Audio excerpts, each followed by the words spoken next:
Today is the 22nd of May 2016. My name is Stephen Smith. I'm interviewing Nimrod Ariav in Tel Aviv, Israel. The language will be in English.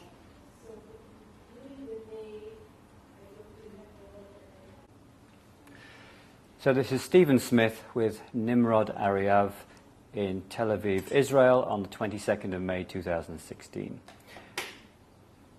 Nimrod, thank you for agreeing to be interviewed today. So could I ask you a question? When were you born and where were you born? I was born on the 24th of September 1926 in Lublin, Poland. Can you tell me your name at birth and how it was spelt? My name at birth was Shulim Ziegelman. Can you spell that for me?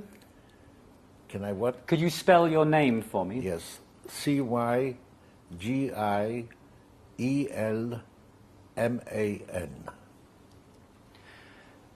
Could you tell me the name of your mother? My mother's name was Marta. And could you tell me her maiden name? Weisbrot. Could you tell me the name of your father? Leib. And how do you spell Leib? L-E-I-B. And did you have brothers or sisters? I had a brother, a twin brother. There was a 3 hours difference between us. I'm the second one. And his name was Abraham. So do you remember where you lived in Lublin? Definitely. I lived on Nova number 17. So if you cast your mind back to maybe your earliest memories, what would be your earliest memory? The earliest memory, I guess, would be going on a Friday with my brother and my father to the synagogue to kiss the hand of my grandfather, and the moment I kissed his hand, I ran away. That would be a moment from my childhood. A second thing that I would remember, but I was already a little older, going to buy myself a Napoleon. A Napoleon is a cake. It's still called Napoleon over there. I tried to find a place where they sold it because it was a walking distance from my home, but there's nothing yet now left over there. And what was a Napoleon cake like? What was a Napoleon cake like? It's still here. You can try it over here. I cannot even describe it. It's until today actually my favorite cake that I cannot afford eating, because if I want to watch my figure, weight. Can you describe your mother to me? What was she like? My mother was the woman that ran the house. She was in everything, and probably good in everything. She ran everything. Her brothers and sisters, and she had about 6 or 7 of them, nobody did anything without asking and checking with her. A very domineering woman. That she survived the war, married again, and came to Israel. I never could live actually with her under the same roof for 24 hours. She always knew better, and probably right. Just 1 second. And your mother, do you have memories of your mother in your home? Do you have memories of your mother in your home? As a little boy? Sure.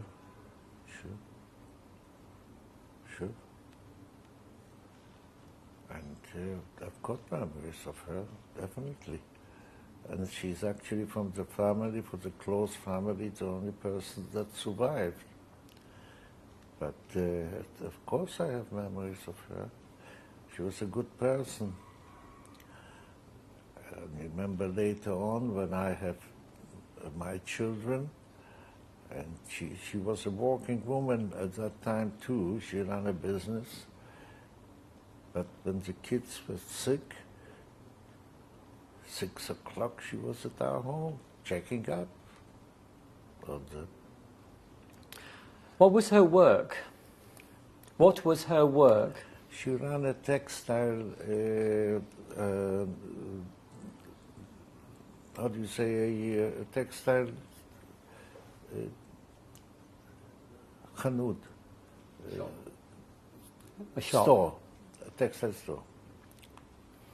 And what kind of textiles did she sell? Tip for woman, man, whatever textile that you could do from the suits or whatever it is. Wouldn't know. And was she a religious woman? No, she was not a religious woman. Before the war, at our home, my father was a very not religious. I wouldn't say that he was religious. He was very traditional. This I can say, and religious a little bit, yes, but very traditional. But European bred. Where was your mother from originally? She was from a little town 25 kilometers from Lublin called Bełżyce.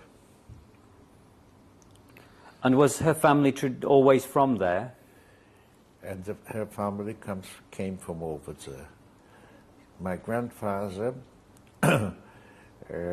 passed away in 1926. That's exactly the year that I was born. But the children and his wife kept up the store, also from the same store as my mother later had. They kept over there in Bełżyce. And when she met your father, how did that happen? I wouldn't know. They didn't tell me. Now tell me a little bit about your father. Where was he from? He's from Lublin, born in Lublin. I think he had some brothers or sisters.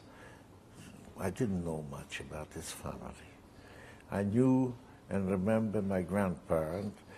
I was scared of him always, and I always went to kiss his hand. I came sometimes to their home, not very often, and it didn't interest me too much. I remember one thing. My grandfather was a builder, and he built the Yeshivat Chachmei Lublin. And over there was a mock-up of the Jewish temple. And he took my brother and me to show us the temple. This I remember. This was when I was probably 9 or 8 or something like that. Was he involved in the yeshiva from a religious point of view at all? I wouldn't know. I don't know. I don't know much about him, actually. Do you know the name of your grandfather? No. Can you describe him to me? Hardly. A bird. He had a bird that I remember. But I hardly spoke to him, actually. And when you went to the synagogue together, was it a shtibel or was it a large synagogue? It was a synagogue where he was sitting at a very nice place, and I knew where he's sitting, and I went there and I had to kiss his hand, and then run away. So, in Lublin, did you go to school? I went in Lublin to Tarbut. Tarbut was a Hebrew school, not a religious. It was a Hebrew school, a Zionist Hebrew school. So the language of instruction was Hebrew? The language of instruction was Hebrew? Yes, yes, sir. So did you speak Hebrew fluently as a child? Yes, I did. I did. And what language did you speak at home? We spoke Yiddish, Polish, and a little Hebrew, not much, with my father mostly. And why did your parents send you to a Hebrew-speaking school? Because my mother wanted us, us boys, to go to Israel after we finish gymnasia, to go to Israel and study in Israel. And so did she impart Zionism to you as a child? She talked about it, yes. She also was a member in the Zionist, in one of the Zionist congresses. That I remember that she went there. Do you know which one it was or when it was? No. No. Did your parents ever think about going to Israel or to then Palestine? My mother definitely did. My father, I'm not so sure about. And you were aware of that? You were aware that she had those desires to go Sure, to... yeah. Yeah. So if I came to your home when you were a child, what would I find there? What kind of place was it? It was a nice home, very comfortable. There was I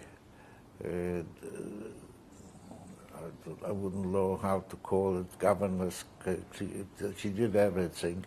She was a German woman that worked in our home because father and mother were busy in the business, so she took care of us.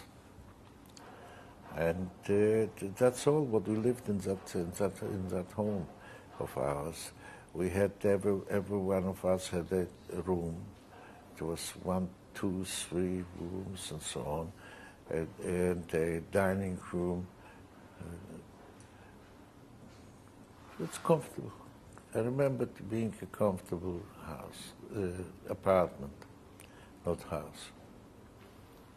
And did you have friends other than in the family? Friends? In the family? I don't remember any friends. If I had, I don't remember. Did you have friends from school or from the I town? probably had. I don't remember nobody.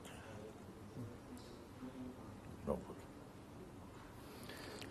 Can you tell me, did you have personally any sort of interest in sports or any clubs or anything like that? Not that I remember. Not, I don't remember it. No.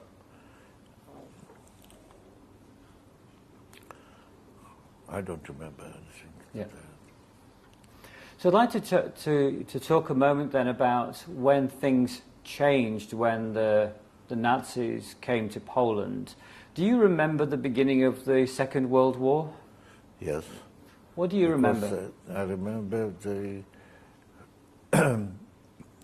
bombs falling, and they fall near our home, and we were in the cellar at that time, and luckily we were in the cellar because it was one bomb fell not far away, and did some damage to the house. I had a lot of repairs to do. So this was the beginning of the war. And then I remember when the Germans came in. Don't forget that At 39, I was 13. I was supposed to have a bar mitzvah that I didn't have. Somehow I'm not sorry even about it. But I didn't have a bar mitzvah because the war didn't let it, and we didn't do it during the war. Then we stayed in a while in Lublin, but I think that in the year 40 somewhere, we left Lublin and went to a little town where my mother was born, and that was to Bozitz. And over there we lived together with my grandmother and my mother's sister and brother. So I'd like to take you back just for a moment to 1939. How did things change in Lublin after the Nazis came? It slowly started changing with decrees all the times against the Jews and taking Jews out of different places where they lived over there.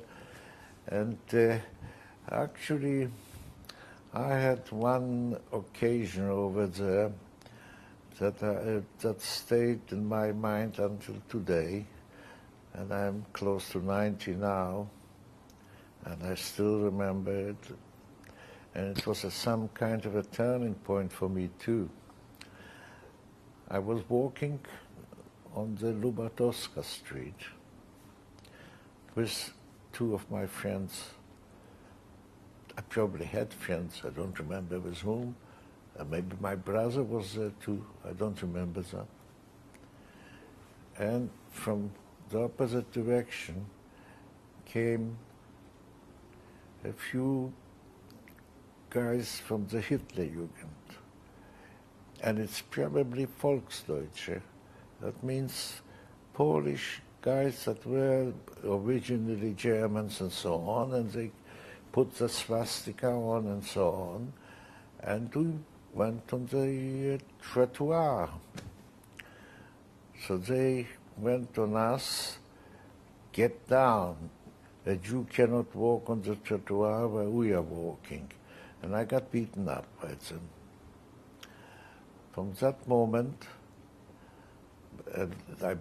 they knew that I'm Jewish because I had an armband with at that time it was an armband with a Magen David. When that happened, I removed that armband and I never put it back and decided this is how I'm going to do it. They should know that nobody should know that I'm Jewish. And maybe this way I will be able to survive all these things. Didn't know yet what to survive, where to survive, but I didn't want a thing like that to happen to me again. So this was a turning point because it helped me later on too. I wasn't afraid to remove it. I took always a chance because I saw what happens if you don't do it. So in your mind, was that an act of defiance or an act of survival? I would say that both of it. It was an answer of defiance, but mostly it gave me the thought of survival. But from the defiance, it was a tactic to survive.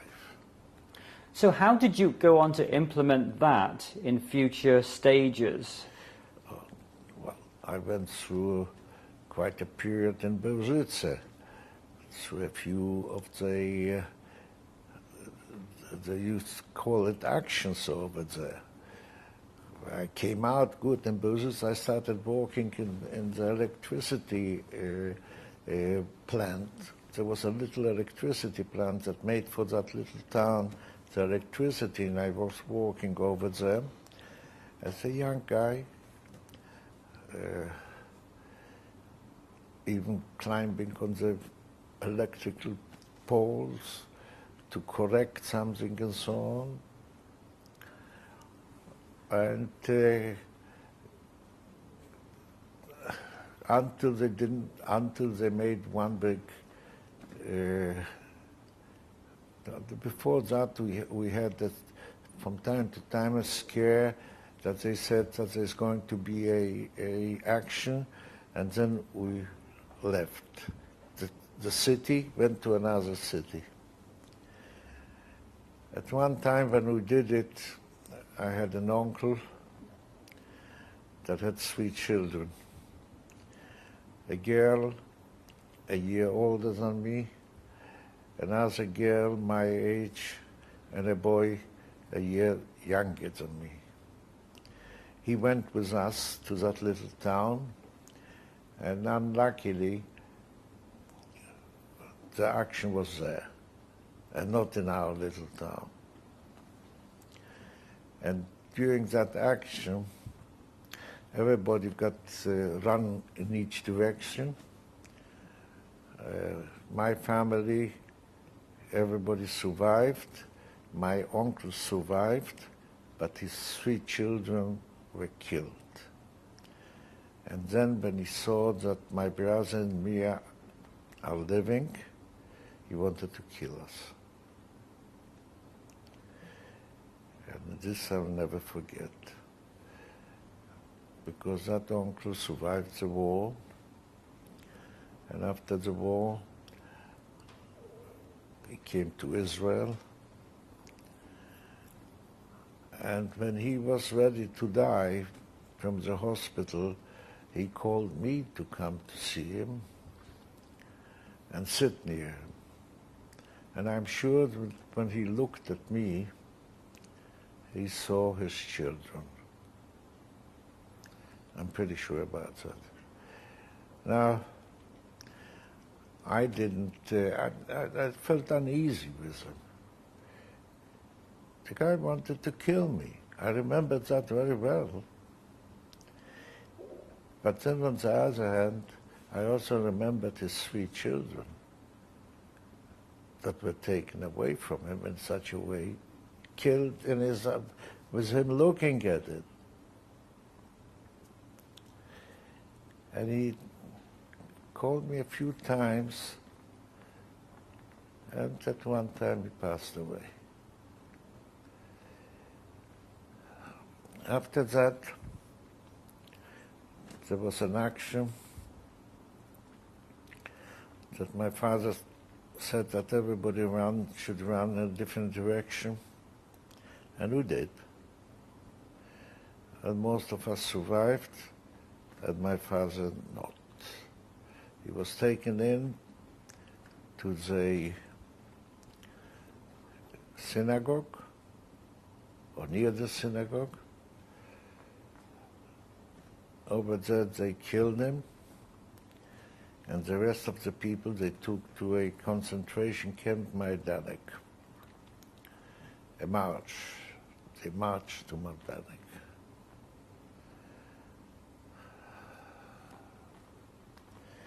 I know from my aunt that survived, she was standing near my father, how he died. My father told us before that he is not going to any concentration camps, and he had poison with him. When he took that, standing there, that poison, an Ukrainian, because in that action, there was maybe one German officer. The rest were Ukrainians, Lithuanians. These were murderous bastards. Maybe one German was there. So the Ukrainian came to him and said, well, you don't have to do that, I'll help you, and shot him on the spot. After they left town, we came back together, saw all the people who died, and we brought them to the cemetery. And there's a Jewish law that says that all people who died the same day should be buried together and not in separate graves. graves. And my brother, myself, a lot of young kids, and whoever survived, we buried in the common grave 150 people.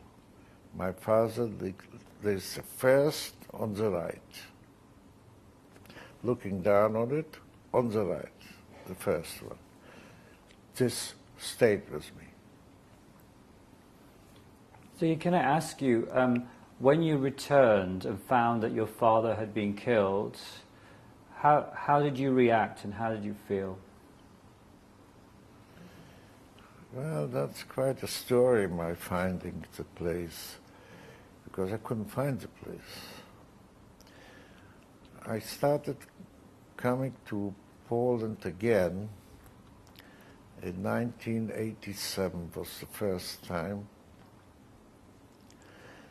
And then I asked somebody that had a car and a driver to give me the car and a driver. I want to look for my father's grave. And from Warsaw I went to Berżyce to start looking around. Couldn't find it. Didn't ask anybody, couldn't find it. And actually, back in 1963, I went to Poland. I went in Poland with a delegation, with 3 or 4 people, with three people, to buy equipment for the companies that I worked. Because we did repairs and we did maintenance on their Western airplanes. They had a few Western airplanes that they didn't manage to maintain, because most of their airplanes were Soviet-made. So they sent these airplanes to us, and we promised that we will buy equipment from them. And I did go to Berżyce. After I finished my work, that's a different story altogether. It was also funny stories over there. But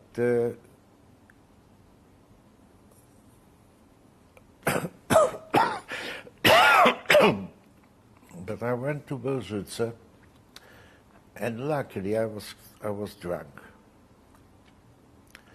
Because I went to the guy that was the head of that little town.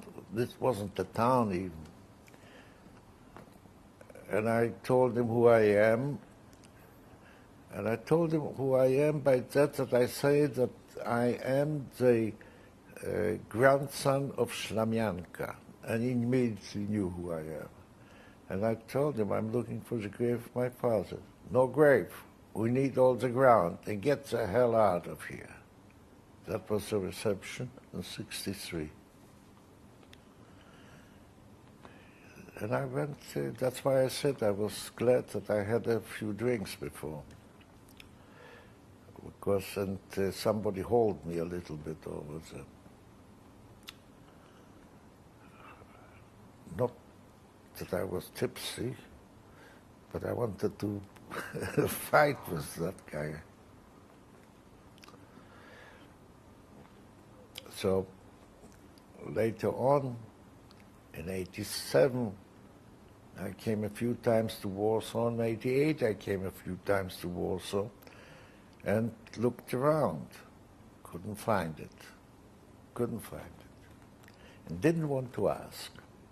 I buried my father over there. I should know where I buried him. It was the Jewish cemetery. Where the hell did it disappear?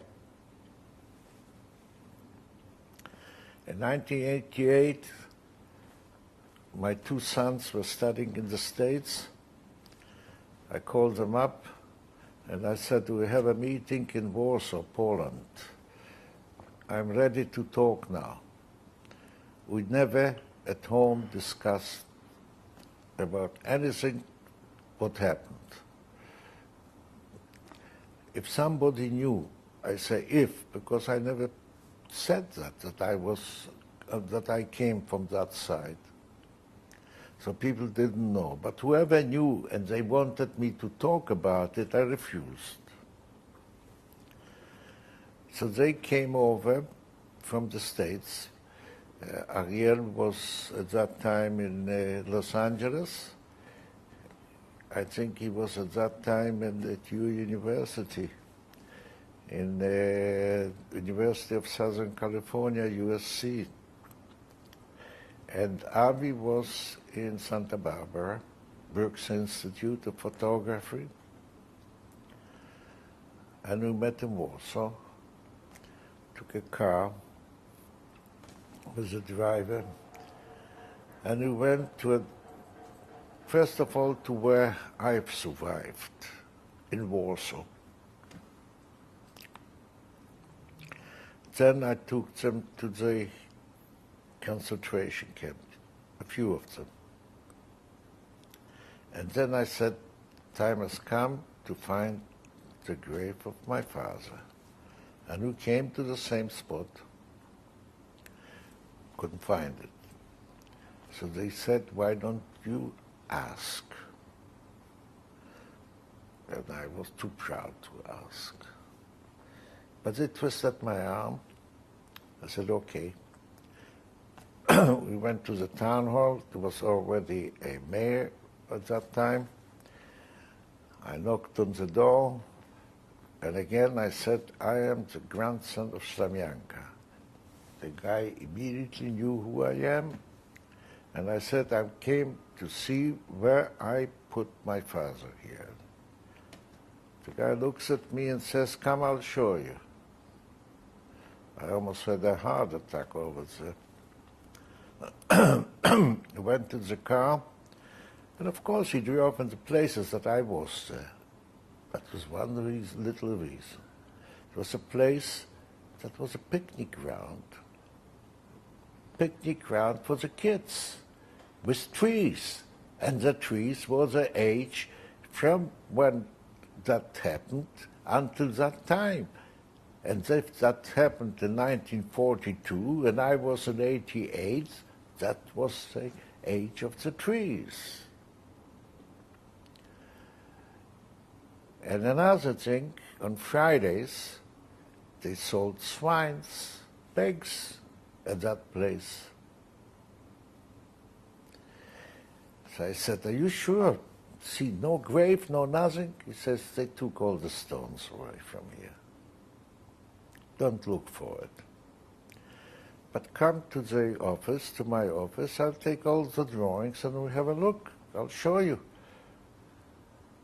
Because then he showed us the perimeter of it, quite a big place. And there was, how do you call it, wires with, wiring was around, not wiring electrical, but wires that people don't step over and so on. Were laying on the ground.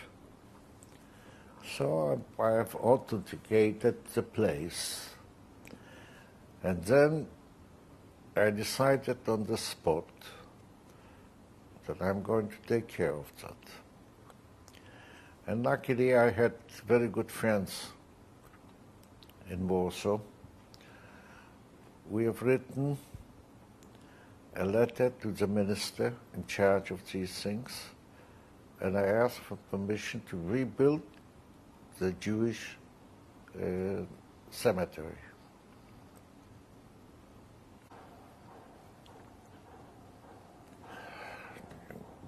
And then I went back to London, because at that time I lived in London. Within a week, I had a letter from that minister in London saying that that place was marked now to be the place of, I don't remember, I should have the letter somewhere. It should be somewhere. I have to find it. The place would be recognized as something from the Polish government and so on. All right. Now I knew that I have time, because what I was afraid that they're going to close the town on it and build on it. And that was the program over there. And then I had started going through all the committees and all that to get the permission to build that. And it took a few good months, and I got all the permissions. Then I took 2 architects. The same architects that worked on the Warsaw ghetto. That's what you see today over there. And they made a plan, and my direction was one.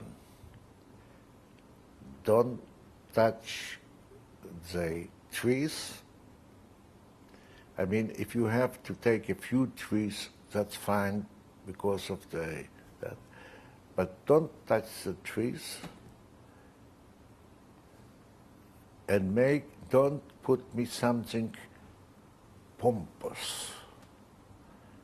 I want quiet. And I came over a few times, and they gave me a design that I approved.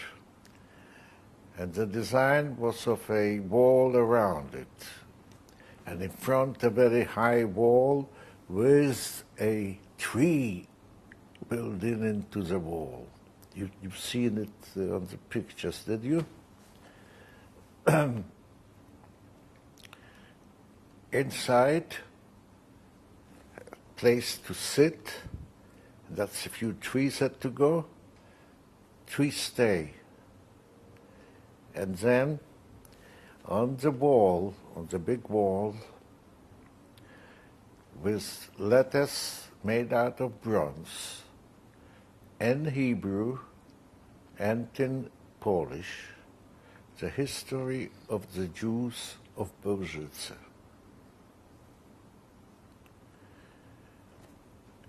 At the entrance, near the entrance, a big black stone, like you have in Warsaw.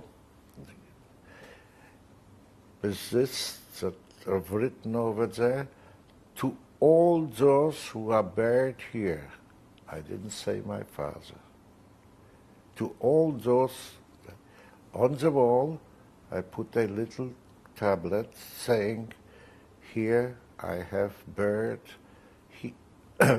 with the help of my brother, I buried my father together with 149 people.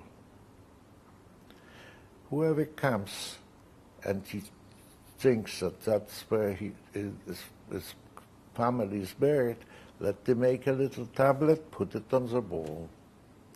Nothing else. No monuments, because I had people giving me that advice. They want to pay and that to make monuments. I said, no, don't help me. I don't need nobody's help.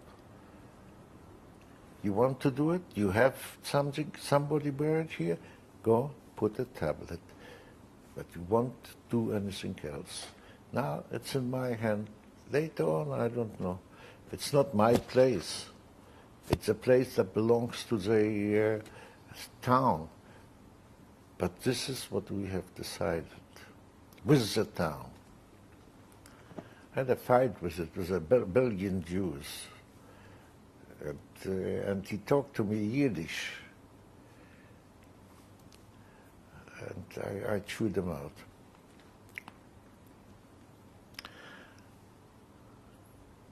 We finished work in 1990. By the way, I have a film that shows how it looked before, and it shows how during the work and how we finished it, and the first opening. Mr. Tursky's wife made that film. And what is the film called? I beg your pardon? What is the name of the film? I don't remember the name of the film. But I can show you the film. I should have it here somewhere. I think that it was not digitized. And if you open up my website, the film is there. So you can see it over there. Did you get the name of the website? Okay. So I would like to go back to... Let me just finish this thing. So, in 1990, I've opened up that thing with a contract with a municipality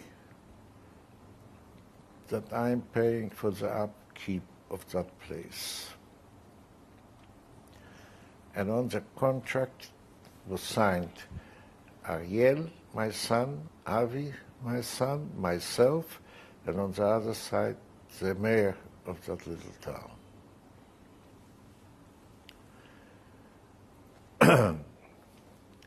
After a while, and I paid for it, whatever was the cost to keep it clean, nice, and so on.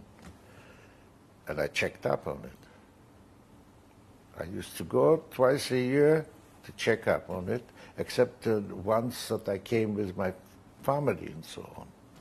It was kept up perfectly. I went into the priest, the Catholic priest over there, and asked him to say a few words about not to vandalize that thing. He refused. And I did, okay. And 5 years later, he came through the mayor at that time and wanted to come on one of my visits over there, and I refused him. I didn't want to see him inside. And who were vandalized? Because some kind, it was, I wouldn't say it's anti-Semitic, it was just some guys that wanted to drink vodka, and since all these letters were from pleas or from other metal that they could get money for it, that they removed it and put it into fire and so on, and made of that a few bottles of vodka. So I made another, everything new, but from stone. It was done, every word, with stone. And it keeps until today. And since that time, in October, usually, beginning of October, the family gather over there, and friends. In the beginning, a lot of friends. I don't have many friends now, they're all gone. They didn't, I don't know why they didn't keep living, but they did, they were gone. A lot of friends and family, my close family. What we do over there, that everyone says something. You can pick a rhyme from Shakespeare, from the Bible, or from the New Testament, as far as I'm concerned. And even to now, Avi's little boy, since he was 7, he says something, and he picks what he has to say. And it's a pleasure to look at him going before and talk and saying it. He says it in English. Agata says it in Polish. Ariel or Avi, some of them in English, some of them in Hebrew. I think that Sari usually is doing it in Hebrew, and more when she's coming in Hebrew, and my grandsons when they are there in Hebrew. And I say Kaddish. Now, I'm a non-believer, but I say the Kaddish to give the due to my father. And that's the ceremony. Then we go to have lunch.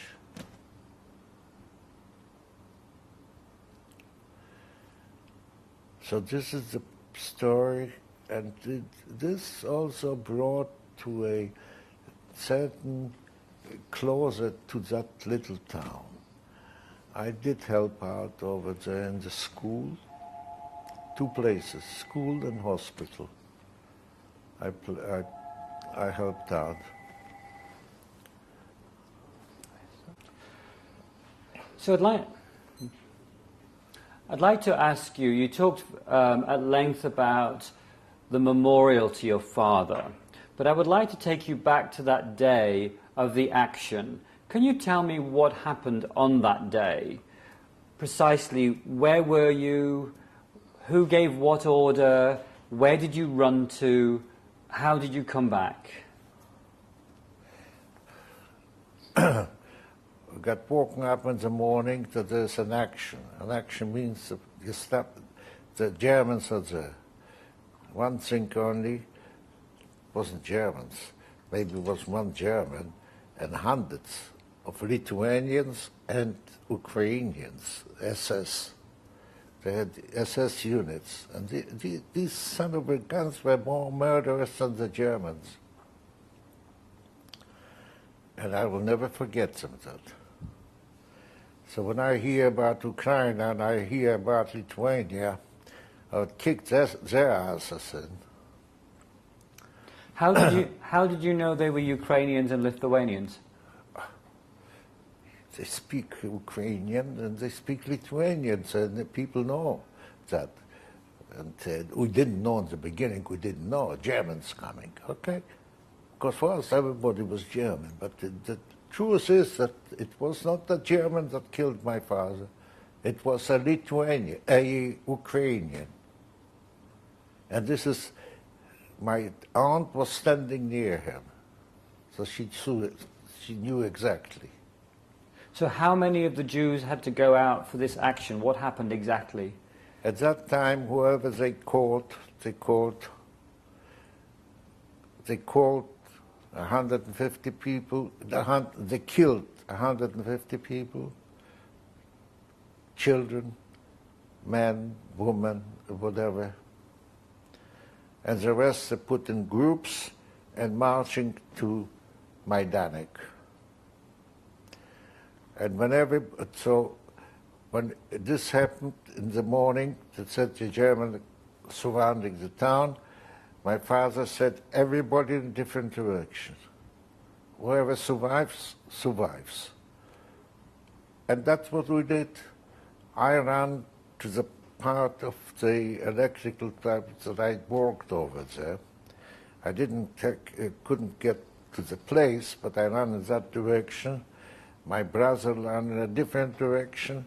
My mother ran in different directions. The aunts and uncles, everyone ran in different directions. Who was caught was caught. My aunt, the one that she was caught and ran away afterwards. So she came back. So she didn't come back because they didn't take it with them. But 150 were killed. And when we came back and we saw what it is, started first of all the burial. So we had the distance between the synagogue where it happened and the place where we buried them was quite a distance. I would say 1 kilometer for sure or more. So we took things, that you go with that, and somebody brought a horse and something, put the dead on, and brought them to that place. And some of us started digging the grave. 150 people is a big goddamn grave. And then we gathered together, and my mother decided that that's time to leave. So they started making a little ghetto over there and so on, and within a few weeks I was the first one to go. When you came back and found your father,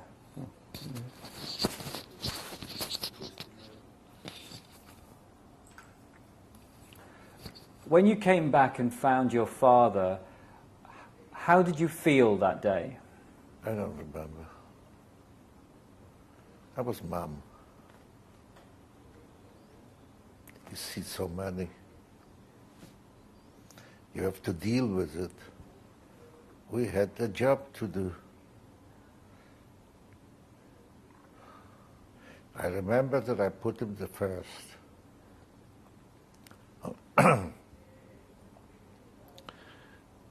But how did I feel? Didn't have time to feel. The feeling came later. When? When I came back home, or whatever that was home, that everybody was crying and that. So that was the feeling. And then my mother called us in and said, everybody should run away from here. And we did. At this time in Belgica, was it a ghetto? No, this time we were still living outside in our homes and so on. But then they started to bring the people together. So within a few weeks, I was gone. And when was that in 1942? Well, if in October that happened, then I was in November, or in November I went out to Warsaw. And I came to a city, and I was at that time 42, so I was 15. Did you and your brother... I never been to Warsaw. And I came over there, and I had an address where to go. This I had. And that guy that was there helped me my first steps. And before we move to Warsaw, I just want to clarify a few more things about Belgica. You mentioned Ślamianka. Who is Ślamianka? My grandparent over there. He was, I think he was the richest Jew over there. Yes, sir. And everybody knew. And is that where your mother He died. He was sick, and my father took him to Berlin, and the operation operated on him. The operation went good, and he died. And they had to bring him back. And do you know when that was? In 1926. And do you know what the operation was? No. When your father and mother made the decision to move from Lublin to Belgica, what was behind that decision? To go to a smaller place where we have got more possibilities to maneuver.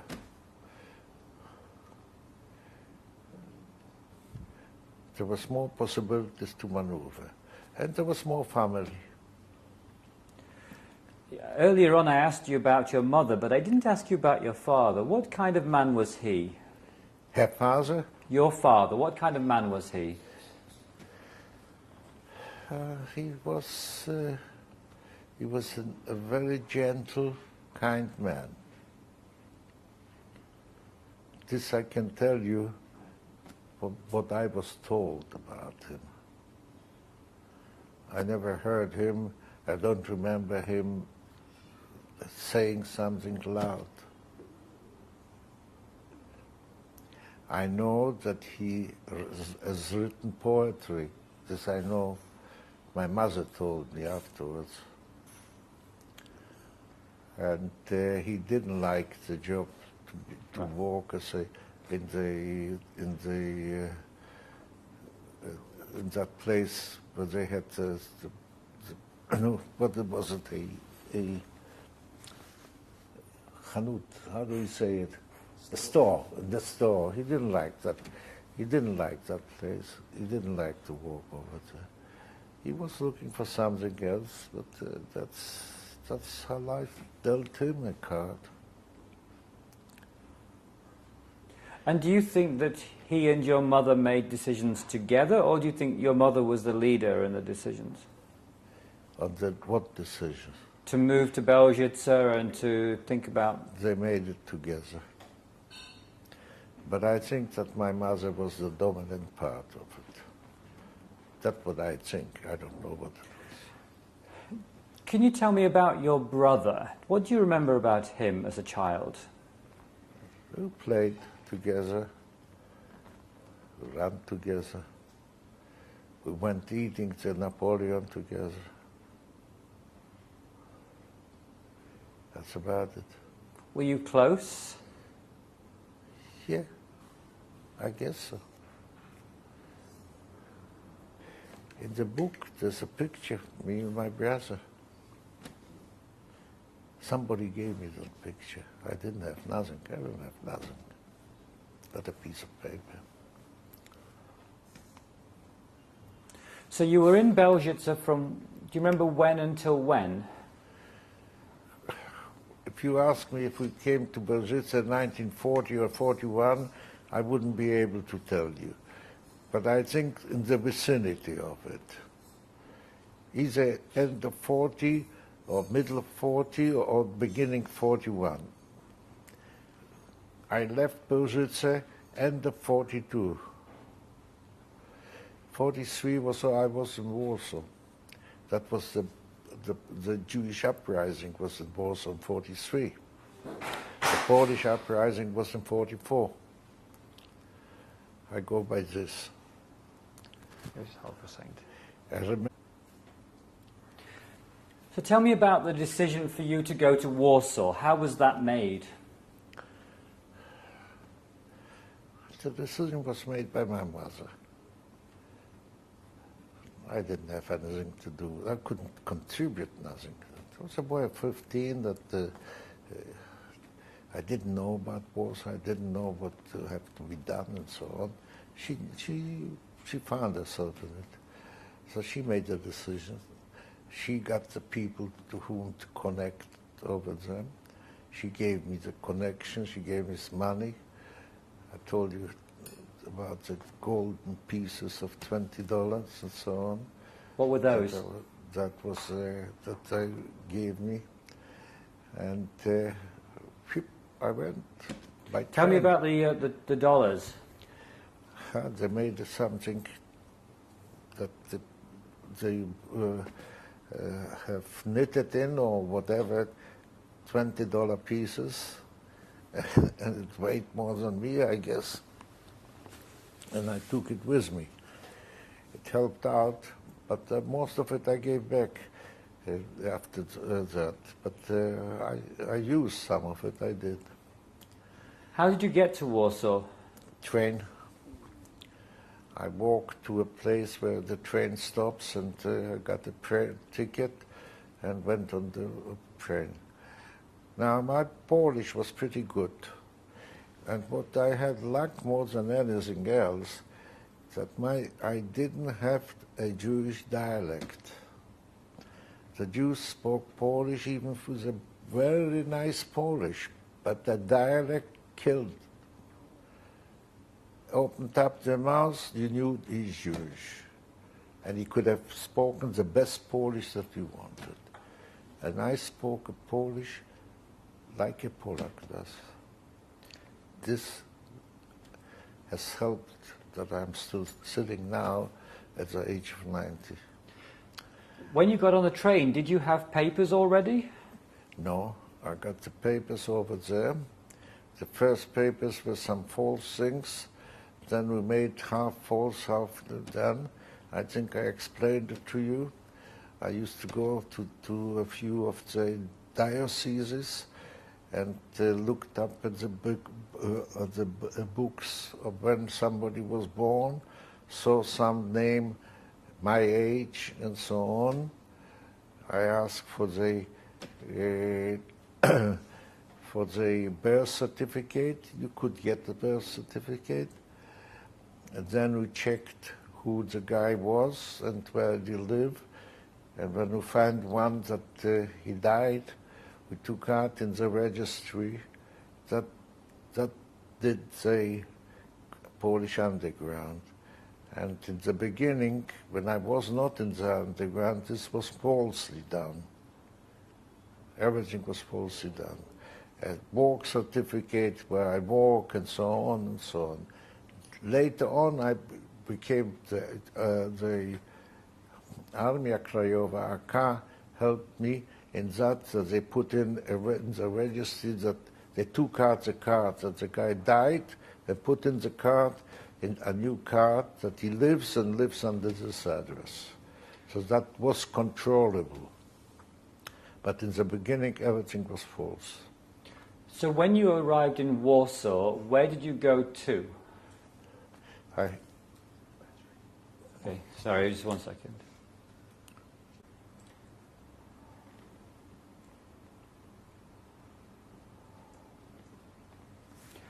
So when you arrived in Warsaw, where did you go to?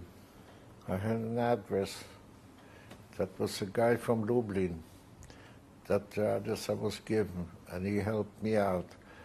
He gave me a place where to sleep the first nights and so on, until I got myself arranged. Do you remember the name of the person? Yes, Rice. That was a Jewish name, not a Polish name. He was from Lublin. And later on, his brother and his wife, we lived together, together with my brother.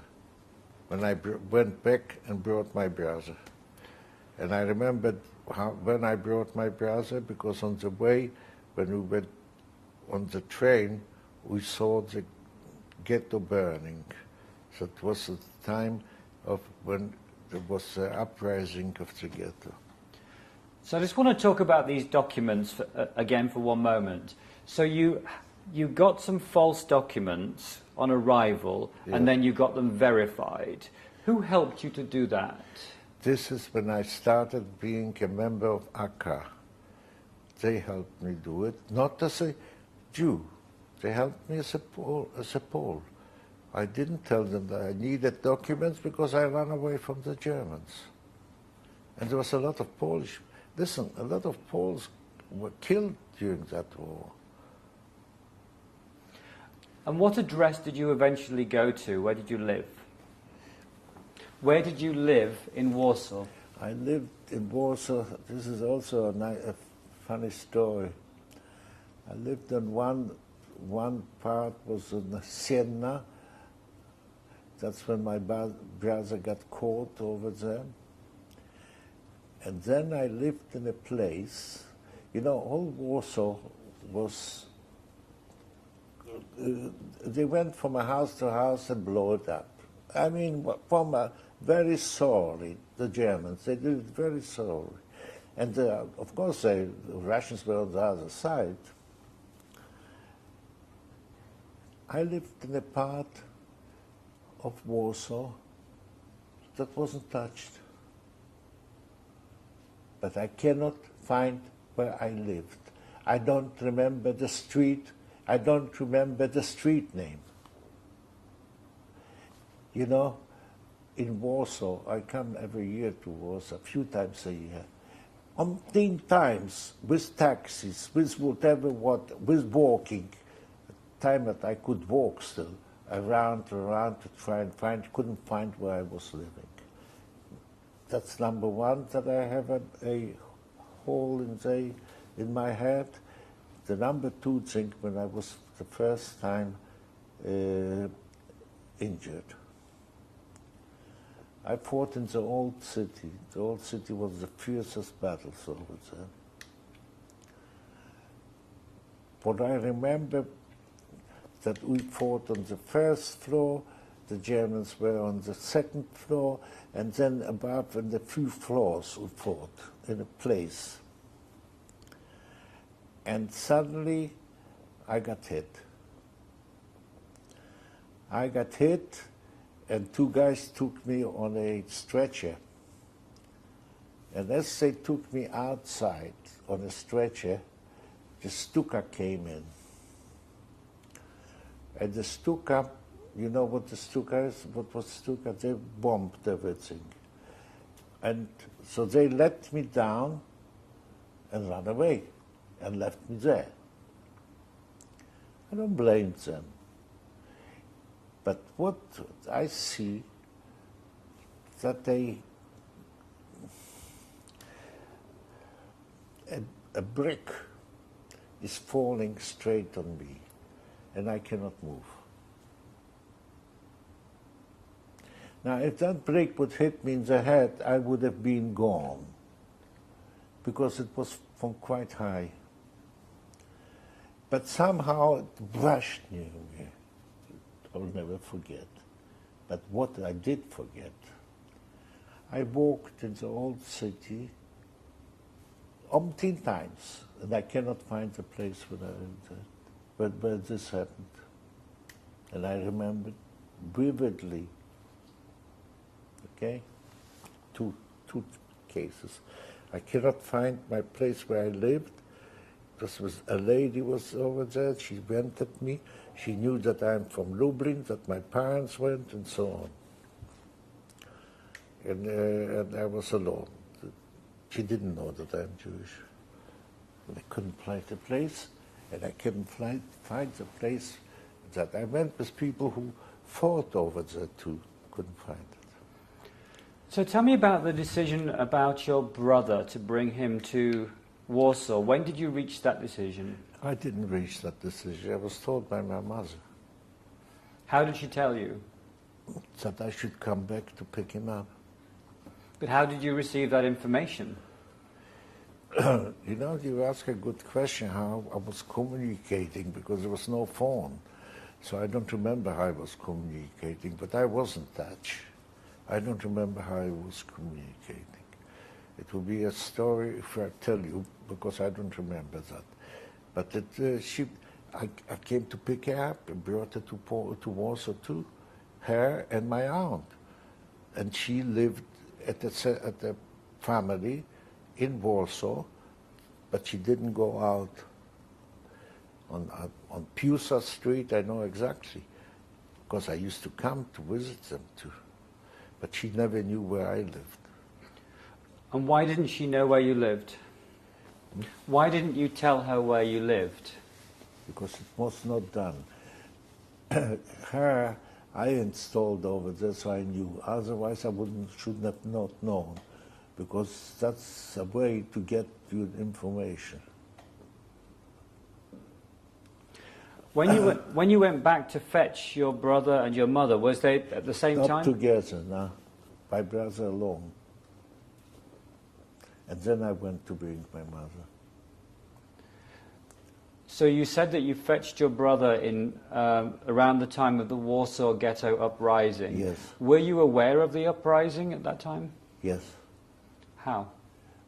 I knew that everybody was talking about it. Don't forget, I wasn't Jewish at that time. So they talked to me, my friends, and whomever I met over there. I had made friends and that. And I used to go to have a look at it too, near it. What did you see? I saw how they were being finished off. That's what I saw. But what could you see from outside of the wall? What was the visual? I saw the German soldiers running around. I saw fire coming from inside and so on. That's what I saw. But at a distance that they couldn't hit us. And you say that you saw it on the train when you were coming back. You said that you saw the ghetto on the train with your brother. Yes, that I know exactly when it was, when I brought my brother. So how did you join the Armia Krajowa? What was the process? That's through friends. Word of mouth and that. And these friends that we went on black market, did a lot of things and so on. I've got some pictures of these friends somewhere. And so they told me about the underground, and they brought me in. My name in the underground was Henrik. Henrik what? Henrik. One word, Henrik. But my name at that time was Henrik Gurski, but not in the underground. So the underground was Henrik.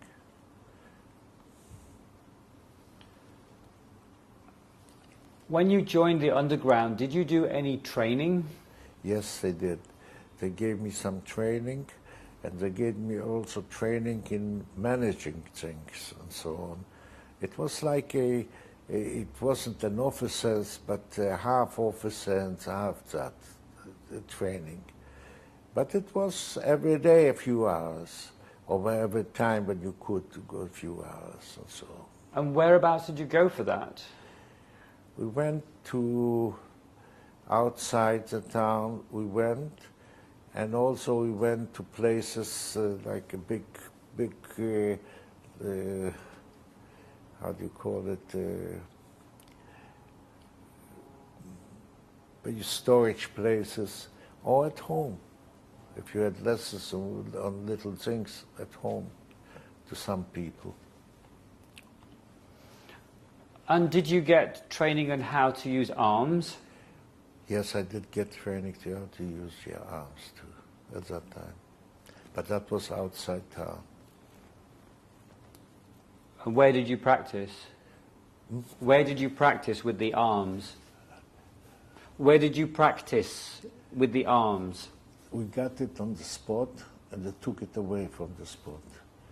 We never carried it with us. We got that when we needed it. And were you in a specific unit? I was in a specific unit, but I don't remember the name of the unit. And were there many other guys in that unit? Were there many other young people in the unit? Sure. I was in a platoon. And I had even a few guys under me, this is what I remember. But I got injured not in the first days. I went pretty through a lot with them. First of all, I was in the Siena gendarmerie, that was used to be the gendarmerie where my brother was killed. I fought over there in that gendarmerie. So I hope I killed some of these gendarmes, but I don't know. And then went to the old city. In the old city was fierce battles. And then I got hit badly over there. But again, they put me in a cellar. They put me with another guy, and he died. There was nobody to take him away. So he was in the bed for a day or two.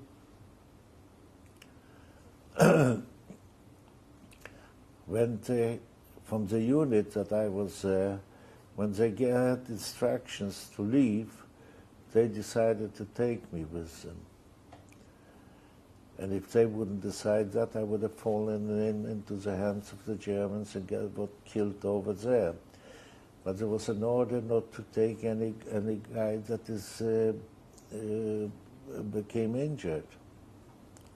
So what they did, since my dad was here and so on, they brought me big shoes and bandaged the heart that I went into the shoes. And then my hands got hit also at the same time. And the sides, machine gun here. So what they did, I could walk if somebody hold me here and somebody hold me on the other side. So we came to the gate, and over there they made a little rigmarole and lowered me down the shaft. And on the way, when we walked, one held his hand here, caught me here, and the other one held me back. And I walked 4.5 hours with 2 short legs. You tell me how you did it? I don't know, but I couldn't get out. They had to lift me up. In the canals, I walked. The canals being the sewers. Sure. I'd like to talk a bit about your mother and where she was. How did you communicate with her, and did you see her regularly when she was in Warsaw? Very seldom. I knew we had marks where, if I went through the street and so on to see something, that everything is all right. But now I couldn't come in and so on. Listen, these people, if they would be caught, they would die together with them. So they didn't allow it, and rightly so. So from time, very seldom did I see. But I got news from them. That's the time when my brother was killed, and I didn't tell them. Did your brother have a false identity also? Yes. Do you remember his name? No. How did he get his false identity? That was totally false. Did you? I bought it. Do you remember how much it cost? A lot. I don't remember how much, but a lot. So you were living in the same place together, you and your brother? Yes. And another couple, the couple that Mrs. Langfuss, that said that she got a pretty good cold. And what was her name then? I don't remember. Maria something, I don't remember. So can you tell me what happened to your brother? My brother was taken out, and I never saw him again. And he was taken to that gendarmerie over there, and they probably killed him over there, because never heard again. Him and her husband, they took out. Because I didn't go up the stairs. When the concierge told me that there's Gestapo, I didn't go in. And she wasn't in, too. So the Gestapo had come looking specifically for you? For Jews, yes. Somebody said something about it, yes.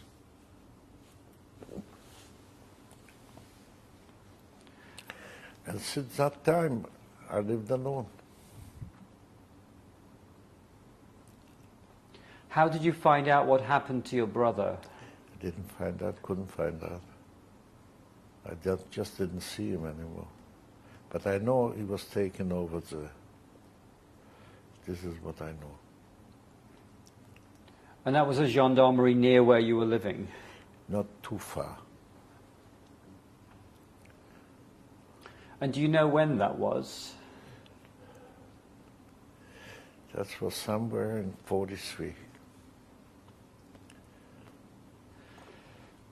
Did you know about the preparations for the Warsaw Uprising? Were you told that there were preparations going on? I didn't know until the day that they said it. I didn't know. I knew something is delayed, but I didn't know that. And were you expected to do, apart from the training, were you expected to do any other missions before? No, just being a soldier, that's it. Lead people, being a soldier, how to lead people, that's it.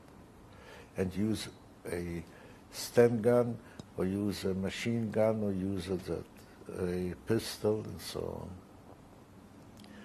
You know, from the Warsaw Uprising, I have a Luger. Actually, I can show it to you. I have it here. I brought it over. It went through with me from the uprising, in the hospital, in the death, after the war, all the places I went, came to Israel with it, had it in Israel aircraft, and was in the army with it, had it in Israel Aircraft Industries, and over there, I called in one day the security man and tell him now make it official. I was in a position that I could make it official. And they made it official. And then my friend, the guy that used to be in charge of the military industries in Israel, saw it once and says, give it to me. I want to make an overall on it, because it was already, the black net went out and so on. It went through a lot. And they did a big overall on it. And I kept it. I kept it until, and I had a permission. First of all, when I was president of IAI, they gave me another gun too. So I had two, because I had to have in the car always a gun. So I had a driver, but still I needed a gun too. And then they learned that I'm riding in the morning, so I need something while I'm riding. I carried it, but I carried a smaller one than the Luger that I have here. A few years ago, I decided, I gave back my, actually I was ashamed. I went to get a permission, I had a permit. I had to go every 2 years and to the range and shoot. And they checked me. Last time I was on the range, they gave me 50 bullets, and I had to shoot 15 out of them. I couldn't make it with 300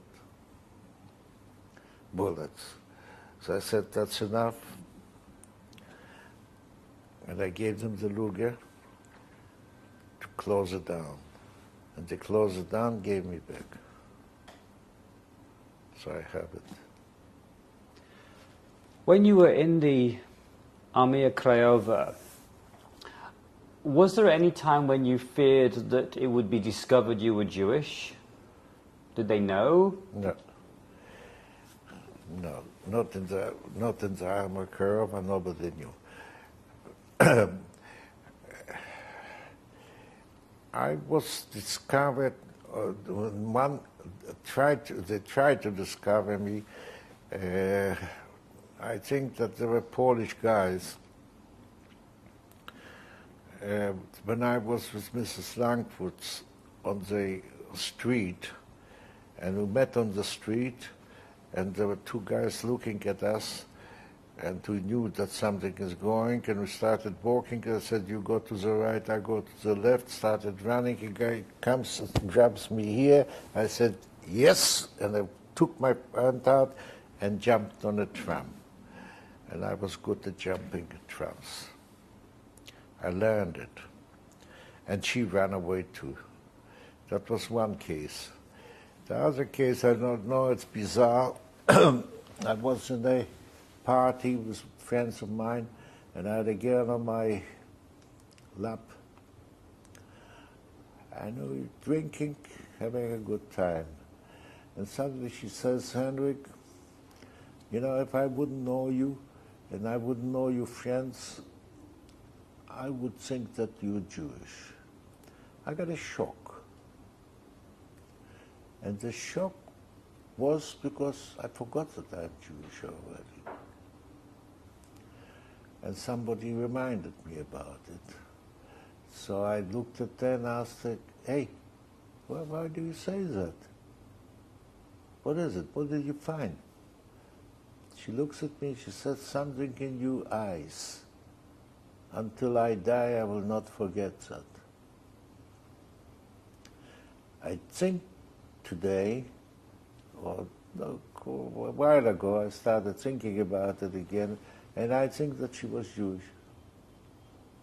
She might be Jewish, let me put it this way. Because a Jew can find another Jew quicker than anybody else. And if I have to go through, if you would ask me a question, were you afraid of?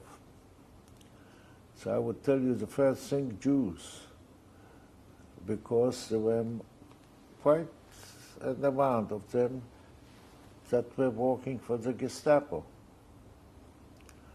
So that's why I didn't have any contact with anybody that I didn't know completely. And then you didn't know. The second ones were Poles. They could know. Only the third were Germans, and only if they removed you pants, if you were a man. This is a priorities that I would put it in. Did you encounter or know Jews that were collaborators? No. But I heard. I didn't encounter. And did you encounter Poles or see examples of Poles who were collaborating? Yes, I encountered them. But again, I'm not judging anybody, and I wouldn't. It's not for me to judge anybody, because one thing I did learn at that time, that the will to live is so strong that you do a lot of things that you wouldn't do, only with that you will survive if you do this. So you couldn't give the monkeys whatever, what you're doing. So maybe I was the lucky one that I wasn't experiencing, because I didn't have that temptation. I'm not the righteous man. I don't know. I don't know how I would look if I had the knife on my throat. I don't know. And I gave an interview not a long time, it's a while ago, where I said that I'm a very happy guy, that I can look in my mirror in the morning and know that my conscience is clean, because a lot of consciences were not clean. A lot of them.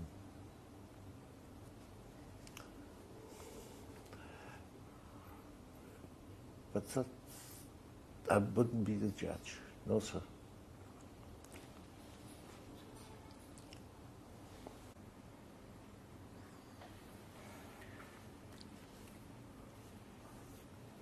When you were in the Armia Krajowa, did you ever see or experience Poles being anti-Semitic?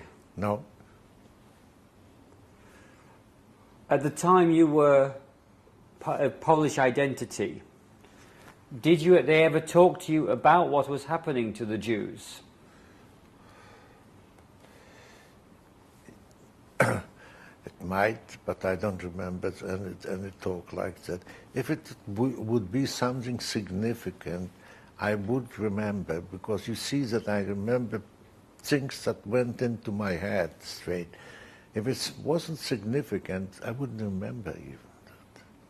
I don't remember anybody talking to me or telling me something that I would feel it immediately and so on. I knew down deep that I'm Jew. It's not that I didn't know it.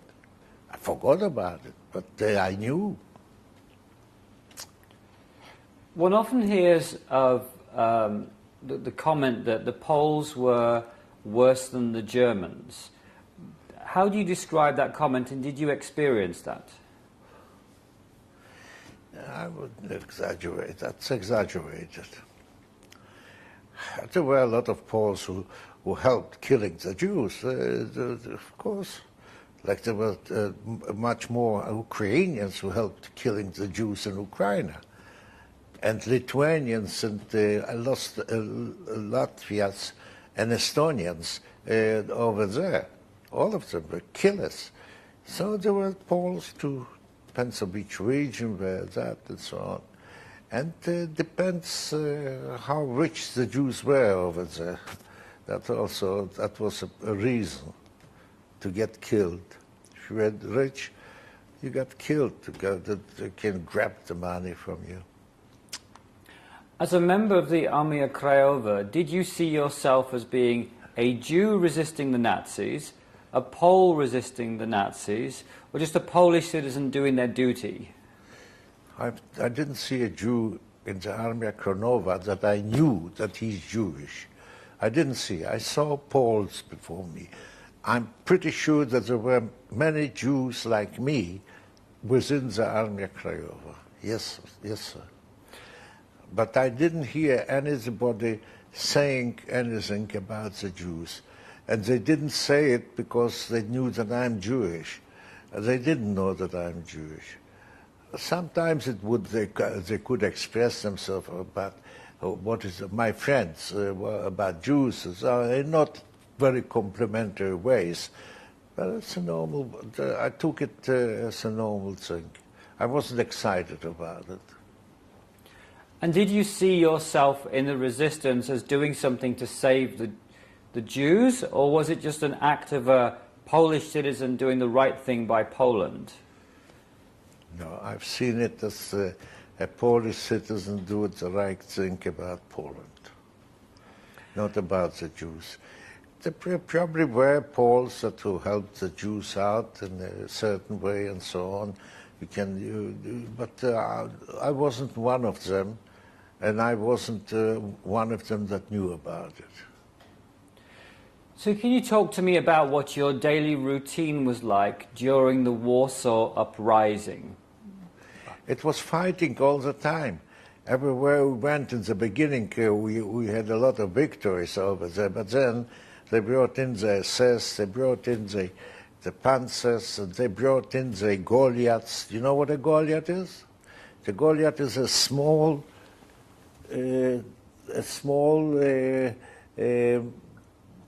machine that goes like a tank, a little one, and it was not on it wasn't wireless. It was going with a wire. At that time, there wasn't yet not wireless ones. It's going with a wire, and they brought it to a barricade and blew up the barricade with this bloody thing. So this is what we were afraid, and we tried to cut the wire. By cutting the wire, you could have had the explosion also. So they brought in the Goliaths, and they brought in the units that knew how to fight. And they brought in the head Stukas. The Stukas were all the time on the sky. And they dive bombed on us like hell and threw the bombs. I told you the story of me getting injured and how that was from a Stukas also, but I wasn't injured by the Stukas. Stukas injured other people. I was laying and I saw a brick falling on me. How long were you fighting for before you were injured? I was injured twice, but between the first time and the second fight, I went only through the canals. How long was the whole? I think that I was in the fighting for at least 2 weeks, 2 weeks or 3 weeks, and then through the canals to the middle town, and then they put me in again in a cellar, and I got hit over there the second time. This was the second time that I got hit. And what kind of wound was that? Was that That was from a Nebelwerfer. That was like a Katyusha, a German one. From this I got where it was hit like that. The whole skin here went. And do you know when that was?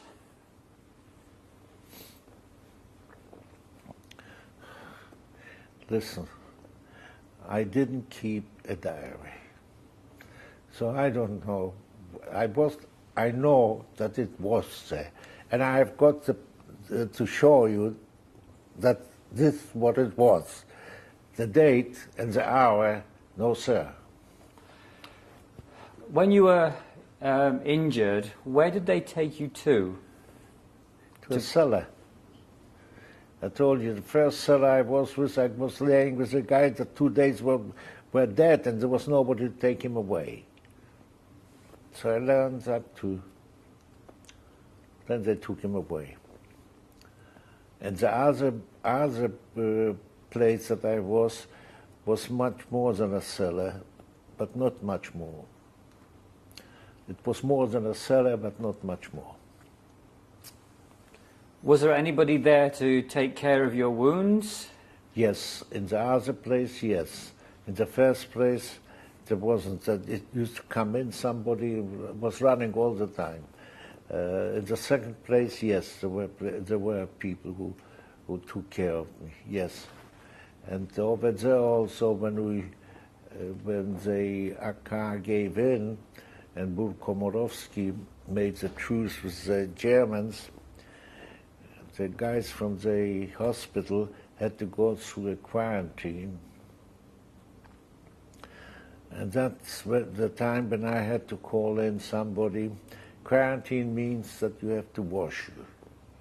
Now, my two hands were in gypsum, not the full, but so, and my feet, my side, not in gypsum, but bandaged heavily. My head was screwed up like that. And I couldn't wash myself. I couldn't pee myself. And so I called in a doctor and I said, hey, you know from what unit I am, because he saw the guys coming visiting me, and so on. I'm Jewish. Now, if somebody's going to wash me, they'll find out I'm circumcised and I'm gone. So you decide. I'm in your hands. I decided to call you. I don't know why, but it fell on you. So make up your mind what you're going to do. It's your responsibility now. And he took me himself. And I'm sorry from that day. I'll never forget it. From that day, that I didn't take his name and tried to look him up after the war. But I still didn't believe that I'll survive the war at that time, I guess. And he put me through. And they put me on a train and they brought me to Krakow, where the Russians liberated me somewhere, if I'm not mistaken, beginning of March or end of February 1945. So when you were in...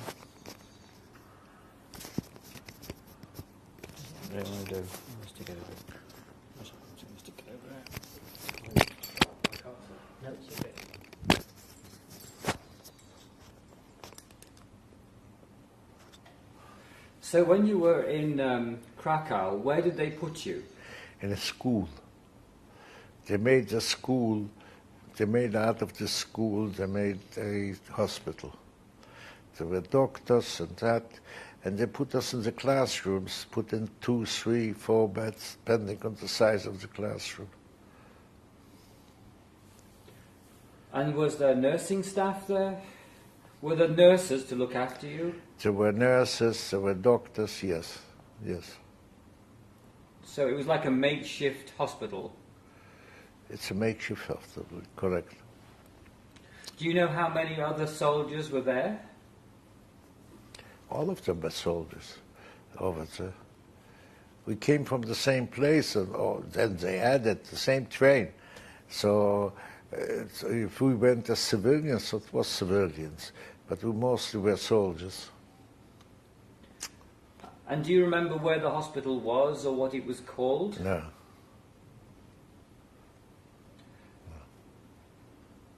I should have kept a diary. If I would know that I'll meet you one day, I would probably keep a diary. And then it would be easy. Say, I'll tell you, look at page 45, paragraph 7, and you'll find it, okay? When the Russians came, what was liberation like? it was, for me, it was a liberation, but I didn't say anything about it, that I'm Jewish. My friends still didn't know, and I didn't volunteer to say anything. Why? Didn't feel like it. I was all right with my name, and didn't feel like it. And I didn't know yet what's happening, who survived the war, who died, and so on. And I stayed in the hospital. As long as I stayed in the hospital, I didn't tell nobody. Actually, for a long time, I didn't tell nobody that I'm Jewish.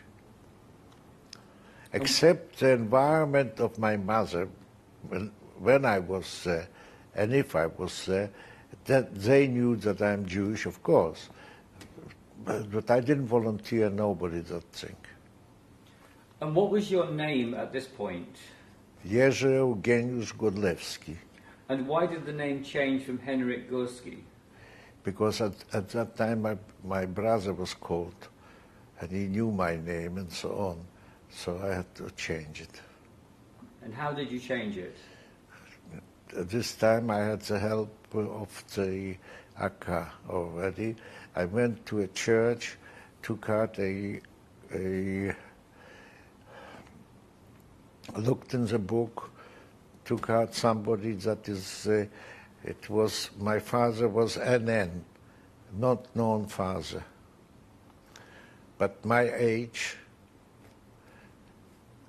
and then I found out that we took out the registry in the municipality, Warsaw municipality, and find out that he's dead. So we put in a new card that he lives and he is, and this is his address, and they could check up on it. This was the help that the AK gave me. When you were liberated, after the Russians arrived in Krakow, what sort of help did you get to rehabilitate, find your way back into society? There was no change. I didn't feel any change, except that you could go out and that you didn't have the Nazis on your head. You had and I didn't have such a nice opinion about the Russians. The reason being that I was fighting in Warsaw. They were on the other side of the Vistula, and they didn't come over. And they didn't come over only for one reason. They waited until the Germans finished us up, because we were not communist. And was that widely known in the AK at the time?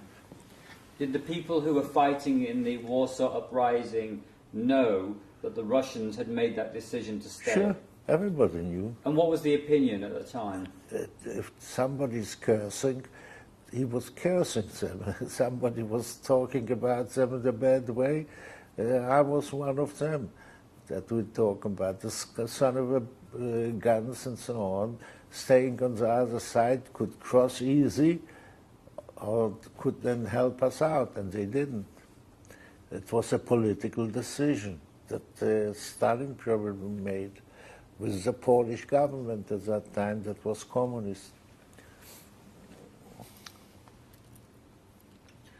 So when you were liberated, were you reunited with your mother? Well, after a while, I couldn't walk so well. When I started walking, and it took me some time, a few months, I decided that it's time to go and look. And trains were not going also. After these few months, when I tried to get to Lublin, I was on a cattle train. There was no trains, no nothing, no that. There were trains going from that until I caught somewhere, and from somewhere I went that way, and until I caught my way to Lublin. It took me quite a while. And over there I found my mother and my aunt and my uncle. And where were they? They were liberated actually in Lublin, I think. So they were before that liberated, because they somehow made it to Lublin. They also left. They were in Warsaw. like me, but they had to go out with civilians and so on. So they didn't go to Krakow, so they went different direction. So they wound up with Russians and were liberated. And all three of them had Polish papers, did they? They had Polish papers, but I don't think they used it very much because it wouldn't help them. So you went back to Lublin, and you met with your mother and your uncle and aunt. And I suddenly felt that I'm in a Jewish environment, and somehow I didn't like it. So I ran. Why didn't you like being in a Jewish environment?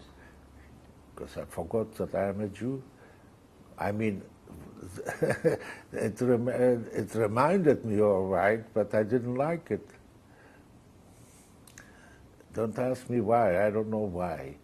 I felt that I have to leave Poland because I'm Jewish. I had to leave Poland because I couldn't, if I was sure that I can make it as a Pole over there, and that I would have probably stayed in Poland.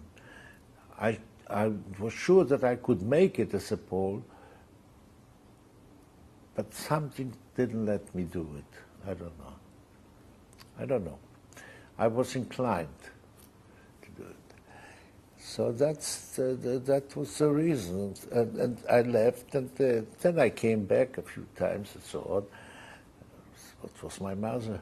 She was the only person that I got when the war was ended. So when you left, where did you go to? I don't remember. I think I went to Lodz or maybe somewhere else, or maybe to a friend, or maybe that. I don't remember. It's hazy. The whole thing is hazy in my mind. And you were with non-Jews who you knew from the Armia Krajowa, or how did you... People that I knew from the time of the war, yes. And then there was a few people that I met in the hospital that we were quite a while, a few months together and so on. And they were all from Warsaw, and with them I was very much in touch and very much friendly with them. And they didn't know that I'm Jewish. Some of them, yes, when they came to my home, and they found my mother over there, and they knew. So it wasn't the same, but still, we were still friendly. So what happened with your friends when they met your mother? They told me, listen, what is that Jewess doing here? So I said, that Jewess is my mother. So, are you Jewish? I said, yes. Then I felt, maybe exaggerated, maybe not. I want to be very careful about that. I felt time to go. And I went. I went through Berlin. I saw Berlin flattened out like Warsaw, because it was right after, not far from that. It was in December 45. And I was going through the cars to the American zone, and I think I spent the night in Berlin, and came and actually went straight to Munich. And in Munich, I found a house in the DP camp. And then I enlisted in that Unruh university, trying to go to school. And then I tried to go to the Jewish underground Etzel, and I didn't find anything to do over there, so I went to the Hagana. And they gave me a job over there. My first job with them was to take people through the borders to Italy, and then to France or to Italy, and to the sea, and then put them on boats to go to Israel. Okay, so I did for a while that too. Let's just back up for a second. So I want to know about your decisions. So why didn't you stay in Berlin in the first instance? Because my mother was in Munich. So that was one reason, that I had somewhere to go. So I went to my mother. And what was the name of And the then she left, she went to Israel before me. And she left me in Germany. And she left for Israel. And I worked for the Hagana and so on. What was the name of the DP camp? Fryman, near Munich. Can you describe a DP camp to me? That's people in small houses, family houses, from displaced people, mostly Jews. Over there in Fryman, mostly Jews. And the Unruh hold it and gave money, gave food, and gave everything at that time. They started making schooling over there for little children. They took care of the elderly and so on. So it was a daily routine. We tried to manage it ourselves with our own people, our own police inside and so on. The normal life, if you can get it. And at that time, I made a driver license, and I worked I was a driver of a big truck for a while, and then I bought myself a motorbike, a 250 cc BMW with a cardan, not with that, but with a cardan. And I had a very unfortunate encounter with the MPs because they tried to stop me. And I thought that they won't catch me. And we had a chase in Munich. And there were 2 MPs on Harleys. And I'll tell you something, until today I believe in it. They wouldn't have caught me if not a tram. I suddenly got hit with a tram was before me, and I had to stop, and they grabbed me. I got beaten up like hell. Well, they didn't ask who I am, that DP, and so I got beaten up, first of all. And they took away my bike, too. And then I was before a judge, and I told him, the judge, that I'm going to Israel. So he let me go. The judge didn't give me back the motorbike, and let me go. But I was a few days with criminals, high criminals over there, and beaten up in the beginning. Later on, they didn't touch me. But in the beginning, I was beaten up pretty badly. And then I went to France. I want to stop you for 1 minute and ask you about the Unruh University. What was that? What was that? It was Unruh started a university for DP, dispersed person. A lot of Jewish guys. I know some of them written to me. I suddenly found letters from them from later dates and so on, because I was on their list and so on, so they invited me to different things and so on. So I put my name into it, and I started going to it for a while, and then it bored me. What were the classes? I wanted to study agriculture. That's what I choose. And I went to a few classes for a while, not a long time. I didn't have the Sitzfleisch for it. I was on the go. How were you making money? Black market. I made money on the black market. I got money from my mother. That's the time I told you about it. My mother, she was a pretty wealthy woman, and she gave me quite a lot of sum of money at that time. And I was in free Europe, so I went around and spent the money. On what?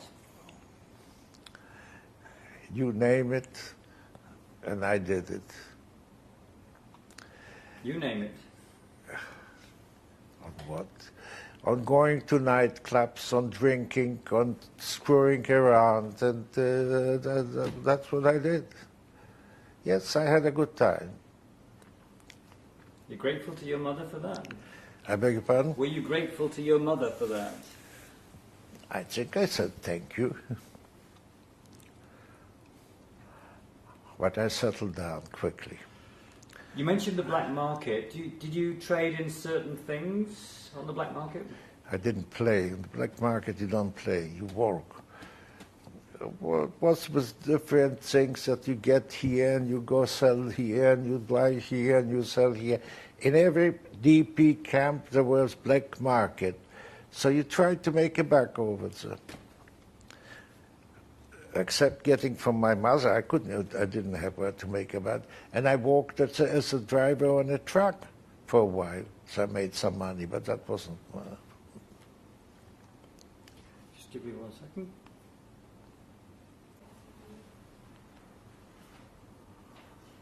So how were you recruited to the Hagana? Again, I found people who were...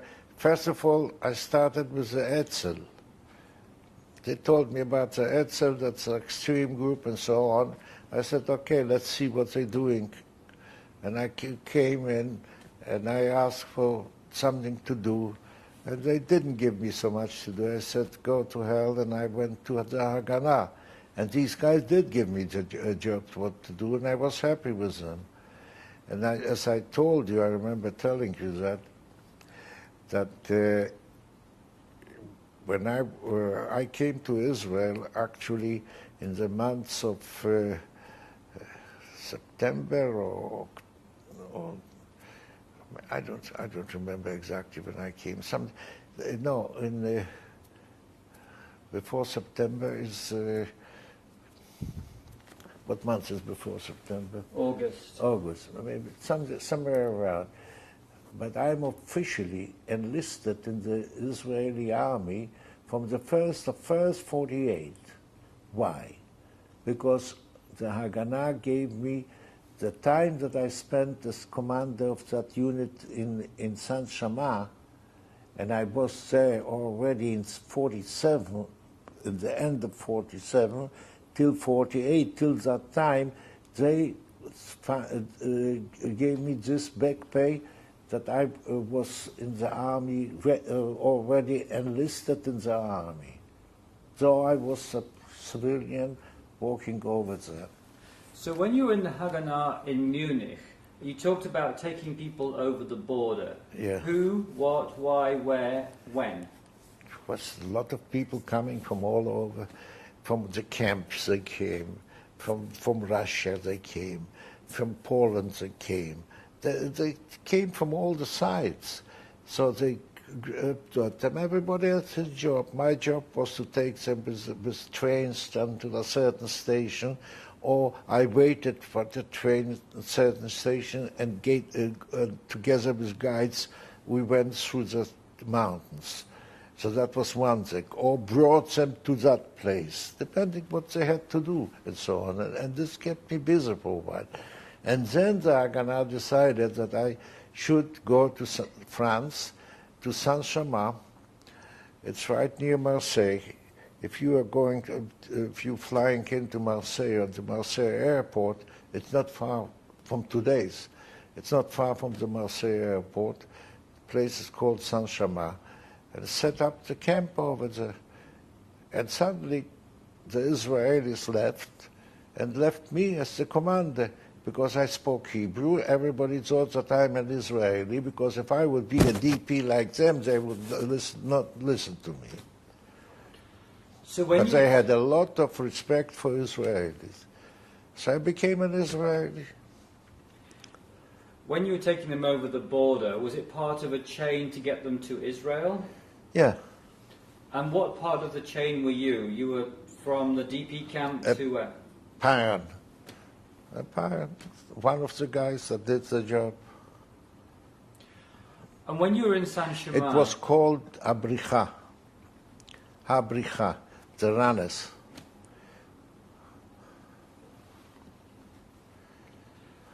When you were in San Shimon, how many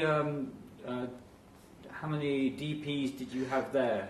There was at the time, at each, what I could bring in were close to 70, 80 people, something like that. Youngsters, more all young people. They got about 10 days to 2 weeks of a little schooling. What is a gun?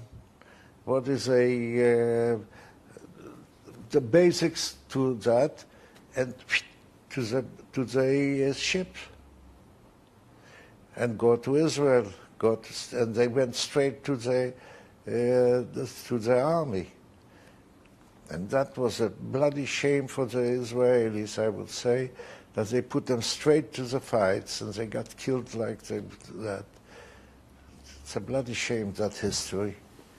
They could be ashamed of that. What do you think, when you say that, what do you mean? They were not trained enough. You don't send non-trained people to the front. They send them like feeders for the guns. And a lot of them died. A lot of them. And they were mainly Holocaust survivors? Yes.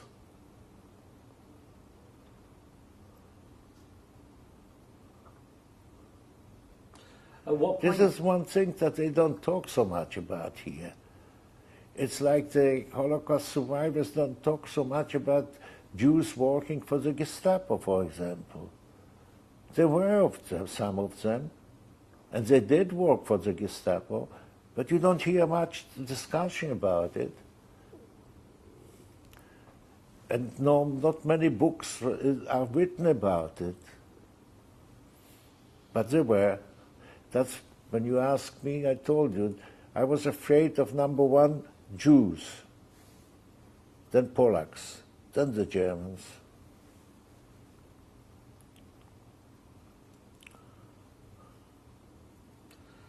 The young people that came to fight and the survivors that came to Israel, how were they treated when they arrived here? This you have to ask them. I can tell you how I was treated, because I came to the War of Independence here, and also I was sent straight to the army. Luckily, my mother was here, and I told them that my mother was here, so they sent me to the army via Tel Aviv to see my mother first. And then things changed a little bit. What I mean changed, I didn't go to that I was sent to the Air Force. But also to the Air Force I was sent whatever we had over that time. And what I'm talking about is the natives from here, the so-called glorified sabras. They didn't behave. Nobody invited me to their home.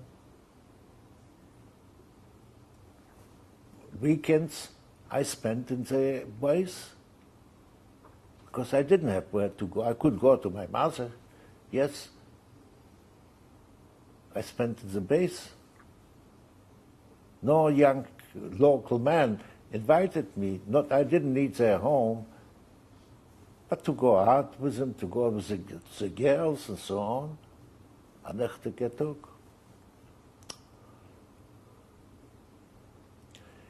never happened.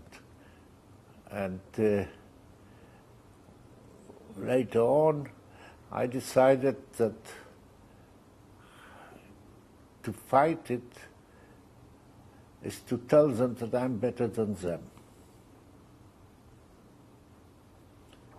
And I think that psychologically that's how I overcame that. Because I didn't leave any grudge in me and so on. I just decided I'm better than them. And when the Air Force wanted people to send to the States, they choose me. over a lot of sabers. So I made a point of pointing out that I am better than you guys. And later on, when I had friends here who were the Mayflower of Israel, I used to make their life miserable about that. I used to ask them, why did you behave like that? There was no answer. I couldn't get a straight answer on that. And I think it's a bloody shame. It was a shame.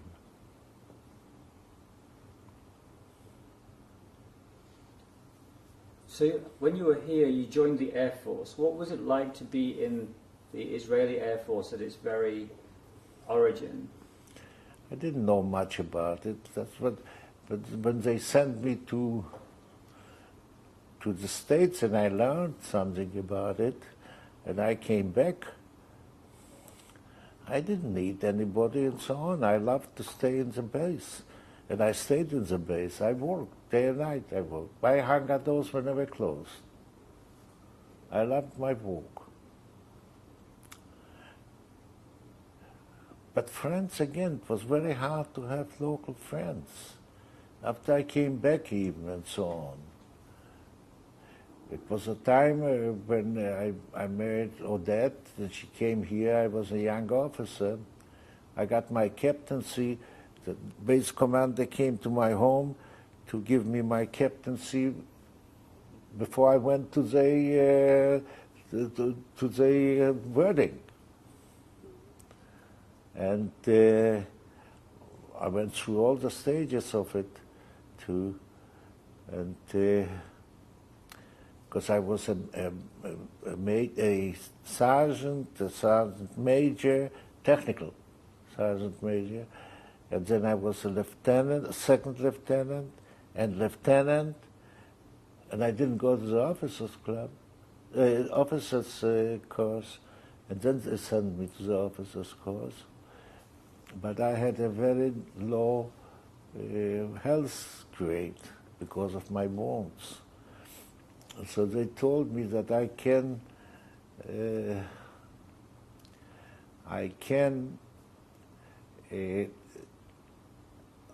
if I want to, I can refuse to make certain exercise, up to me. They left it to me. Because in the beginning they didn't want to accept me. And not that I was too keen to be there too, but then they decided that they were going to take me, but they would make the limitations that if I say I cannot do it, I cannot do it. And I never gave them a reason to ask that I cannot do it. I did almost everything, because there were certain things I could never do and so on. But I did almost everything. So there was no problem with it. But I had a different problem with them. I didn't think that I'm in a goddamn officer's course. I think that we are changing the subject now.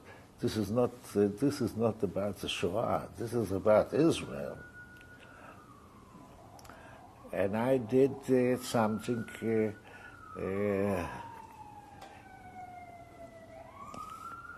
I had three occasions that I was out of line. There's no question about it.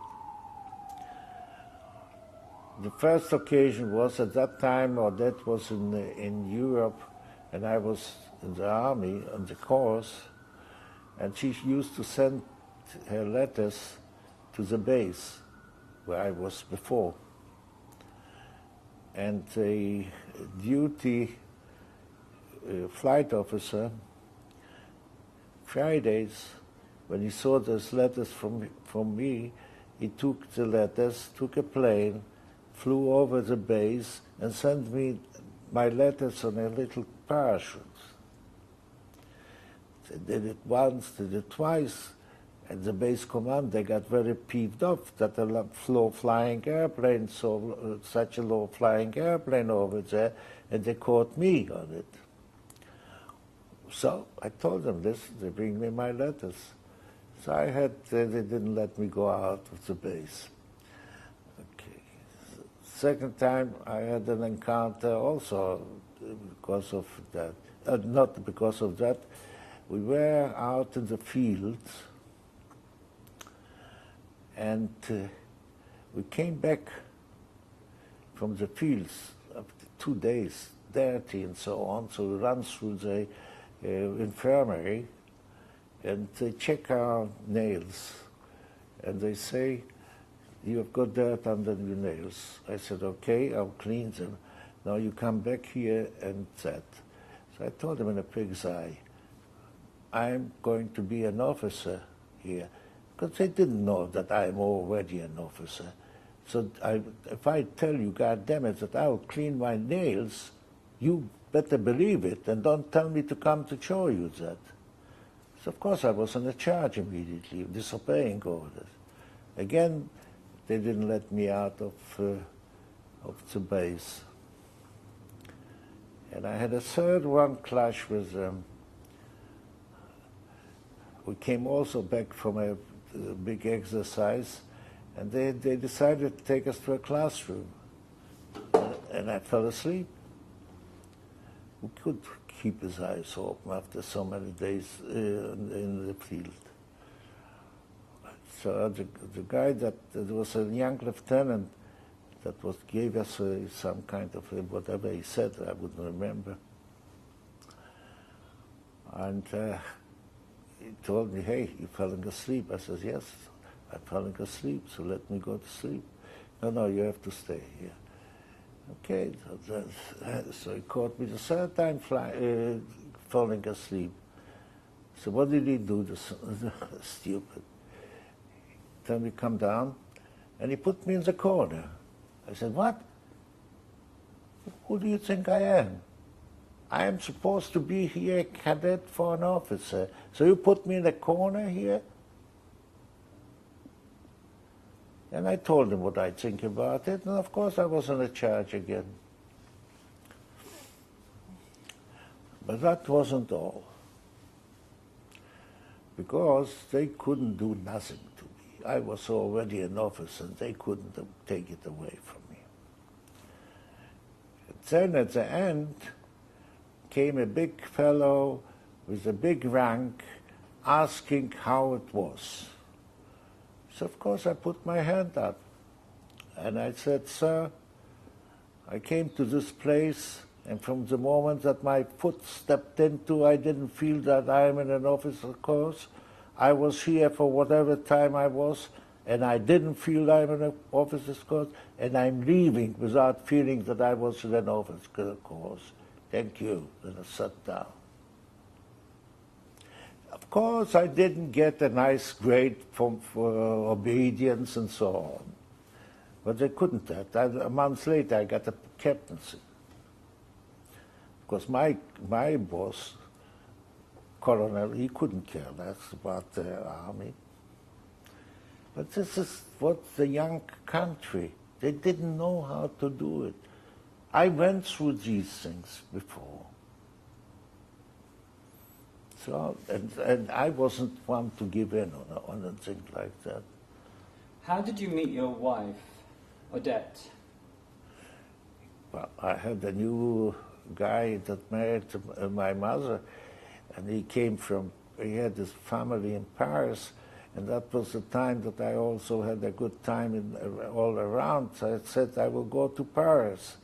And over there I meet a 16-year-old girl, and instead of going around to places where I wanted, I had to go with her to see the Eiffel Tower and so on, that I didn't like too much. Okay, but she was so young, she was 16 and so on.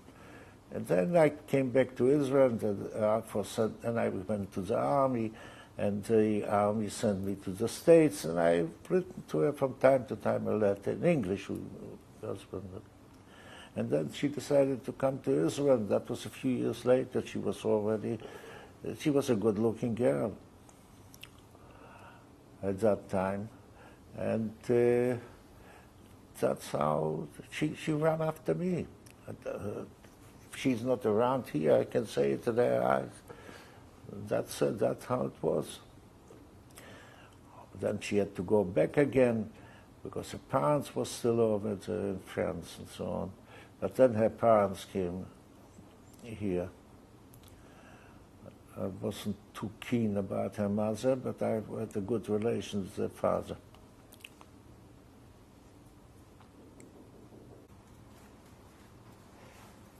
So when you got married, where did you and Odette live? We lived there. First of all, my mother bought me an apartment. I had a rich mother, I told you. I didn't have a penny. I was in the Air Force, so what did I get over there? Secondly, I had a place in the officers' quarters. So that coming from Paris at that time in high heels and so on, she was in the officers' quarters. But we had an apartment in Tel Aviv.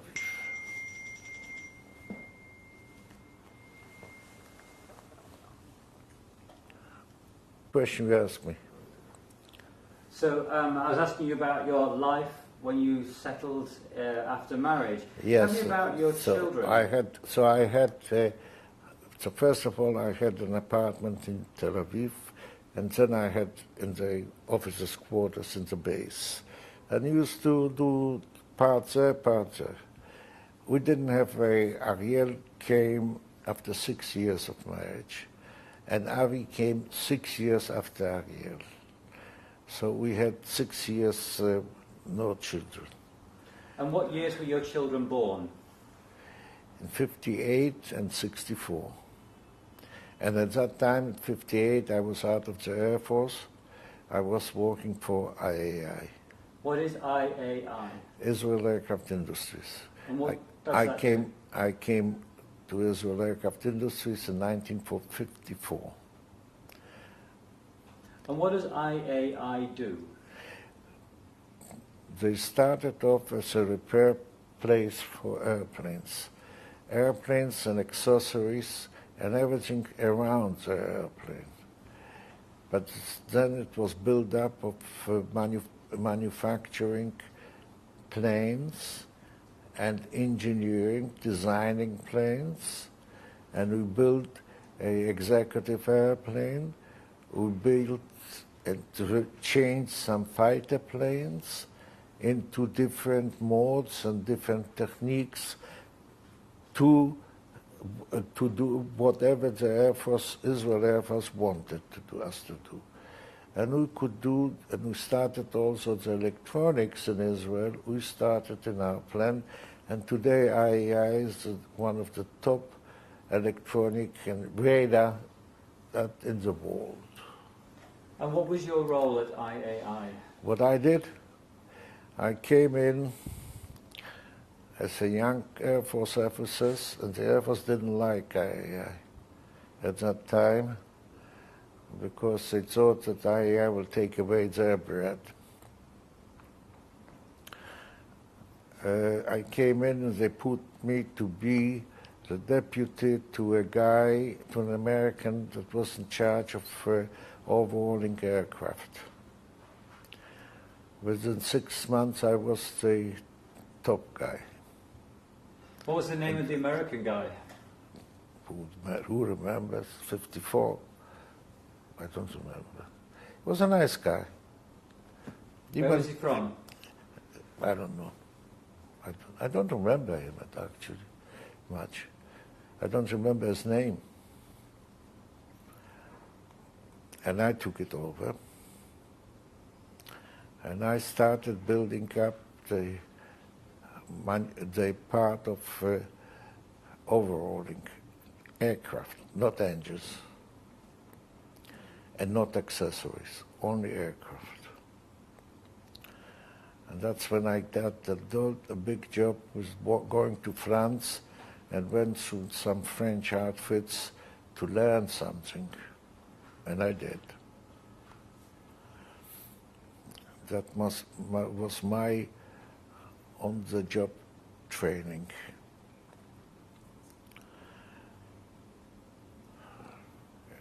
In 1959, Israel decided to build an airplane. So they had to set up a manufacturing unit. And they made me the head of it, of nothing. There was nothing. And I went abroad and spent in 2 French factories, in each one 4 or 5 months. I didn't learn the language very much. I told you I speak French. I speak French enough to get along, but not if I have to listen to a French movie, I have a problem with it. But if you speak to me slowly, I'll understand everything. And I can, in a daily, in France, I have no problem to tell them where I want to go or to go that on the street. I don't have a problem. I don't have a problem in the technical field. I conducted meetings in technical in the factories. I didn't have a problem with the French, but I have a problem with daily speaking. A movie, I cannot understand what they say. But anyway, I learned a few things, amongst them how to drink wine. I remember coming to Sud Aviation. The first lunch was with the president of the company, where you served in white gloves, because he has got his own dining room. And then I was demoted after the first day with the directors. And to go to the director's dining room, you had to go on steps up. So up, it was fine, but how do you go down? After you spent 2 hours for lunch with the wine, and I wasn't used to it. Well, I can tell you only one thing. After 4 months, I was running the steps down, okay? This is the school. But I learned a hell of a lot. So then I came back and set up the manufacturing division. And I became the head of the manufacturing division. And then I became the vice president. And then I became the senior vice president. Because we built not only airplanes, we built different things too, that fly. And again, I spent time in all the factories to learn on-the-job training. That was my school. And I spent 22 years in that place. I left it as a senior vice president, and they promised me that I'll become the managing director, but I didn't believe in any promises. And I had an opportunity to open up something on myself with 2 partners and somebody that backed us up with the money. And we opened up something that grew up, that we had offices in Switzerland and in England and London and in New York. What was the name of your company? Atasco. Aircraft Trading and Services Company. And I was 10 years in Atasco, and I was actually in Tennessee looking for a horse, because I used to ride the Arab horses here, and they became a little bit too much for me. On a Arab horse, you cannot relax. You just have to keep to the horse all the time, and that was fine for a certain age. certain other age, you want to relax sometimes. And I went to a few countries to have a look for a good horse, and I found it in Tennessee. I found a Tennessee walking horse. And over there, I bought the horse and flew him over here. But while I was there, I get a phone call. The Secretary of the Minister of Defense of Israel the Minister of Defense wants to talk to you. 6 o'clock in the morning. I knew the guy very well. He was a colleague of mine in the work on IAI. He was Senior Vice President Engineering at that time. And we were all the time like that. But he called me up and said, get your ass over here. And I did. And after a few months, I became president of IAI. That's what he wanted me to do. It took him a long time to arrange it, because I gave conditions that I will not stay longer than 2 years. And they didn't like it. And maybe they were right, but I was right not to do that. Because when I came to be the president of IAI, I had 24,000 people over there. And when I made money, I made $500 a month. And the $500 couldn't pay for my horses that I kept. So I said, 2 years, that's fine, but not a day longer. You see, I had it in I had to finish that round, and I did. I said, when I came into that plant, I said to the president, I'll be sitting in your place one day. And I did. It took me a long time. But I did. And from over there, I was 2 years to the day. And I think I did a good job, because then the Minister of Defense changed. The other Minister of Defense wanted me, Mr. Rabin, he wanted me to stay as much as I wanted. I said, no, thank you, because I knew that if I don't come back to my place, I won't have where to go back. I went back, and I didn't go back to my place. They wanted me to be the chairman of the board of the Israel Corporation.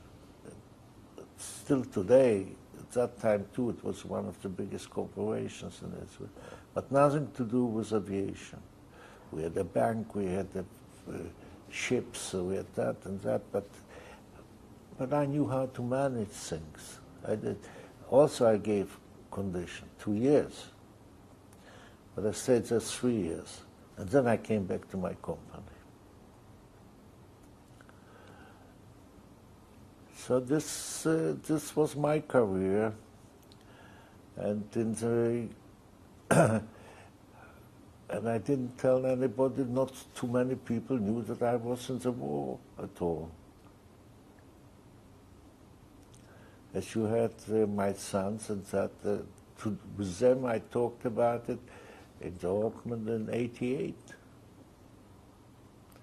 In '88, I was already living in London,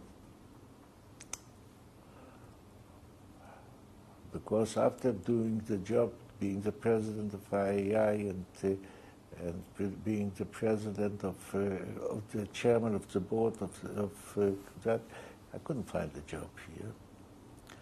So I went back to my company and ran it from London, and it was easier for me because I could get everywhere in a short time, and not fly the 5 hours that you got to get to London.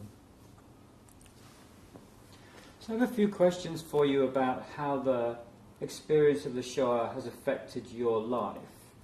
Has it impacted the way in which you made your decisions throughout your life, do you think?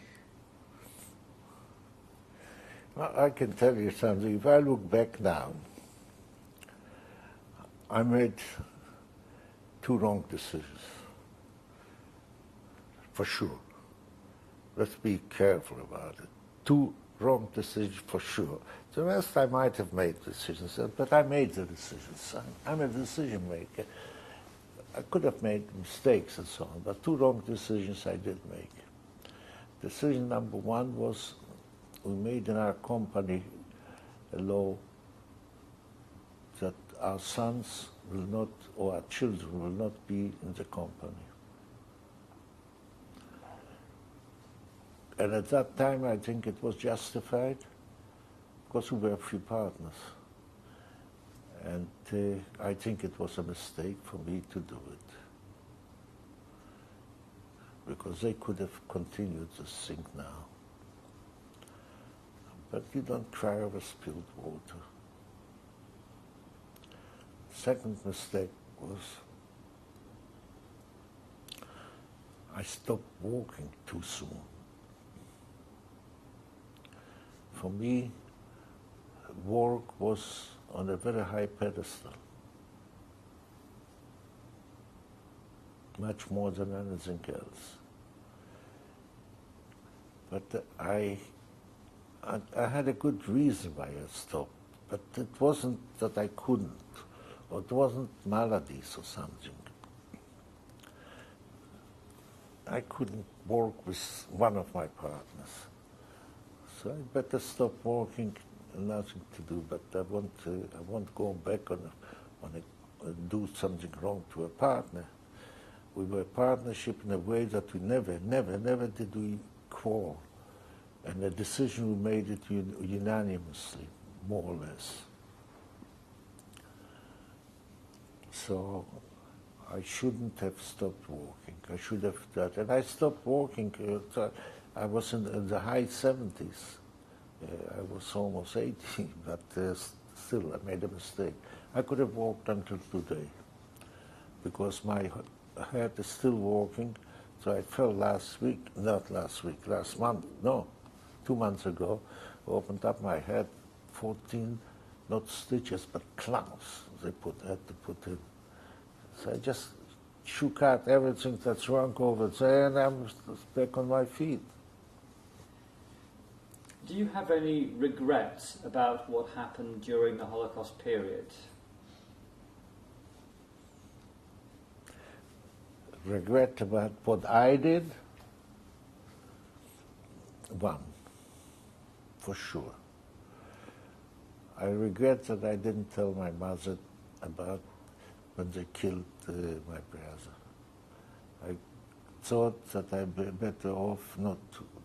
It was a hard time for her not to tell her, and that was a mistake.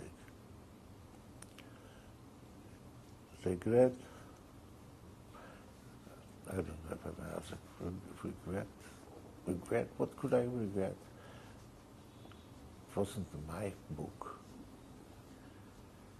Are there things that you learned during that period that consequently influenced your decisions later, or who you became as a person?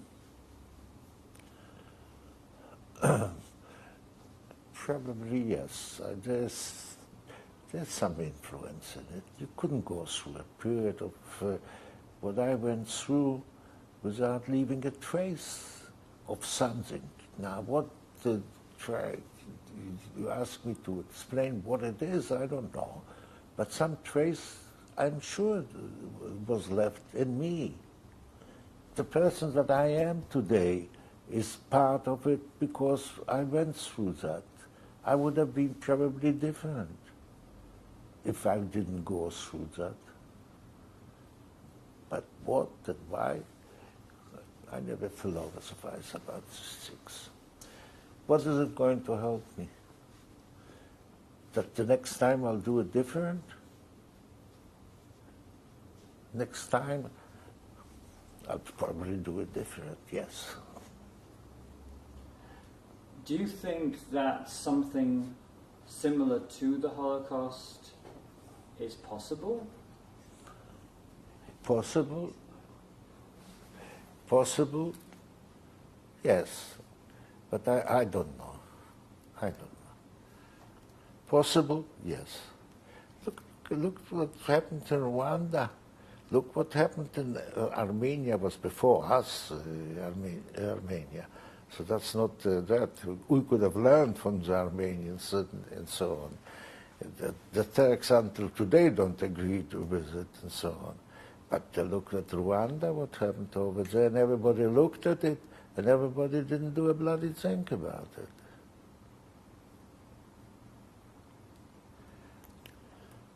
How do you feel when you see anti-Semitism or racism occurring in the world?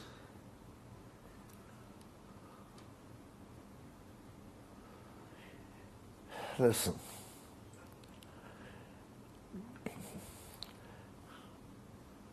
personally, I didn't feel any anti-Semitism anywhere. Not in Poland. I seen it, yes, but I didn't feel it personally because I wasn't Jewish and so on. I didn't hide away from it. And since I became again a Jew, I never said I'm a proud Jew. In England, when I lived in England 23 years, it's not, everybody knew that I'm Jewish, I'm Israeli.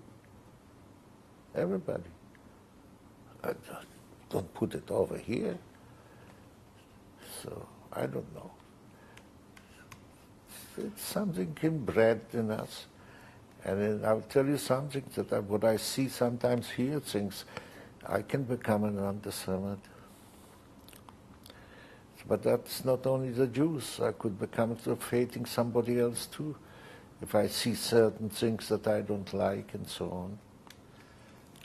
How do you feel as an Israeli today, 70 years after your experience of coming here? It's not the country I came here for.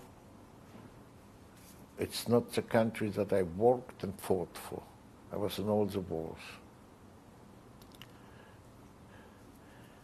As far as I'm concerned, as I see it now, it's a fascist government. And the way they're going to bury this country alive. And if I would be today a young man, I would leave that country. I'm telling you that straight, and I never thought in the world that I would say a thing like that. Yes, because what's happening now is I cannot believe it.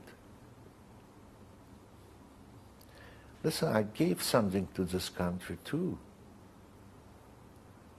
They are nixing everything.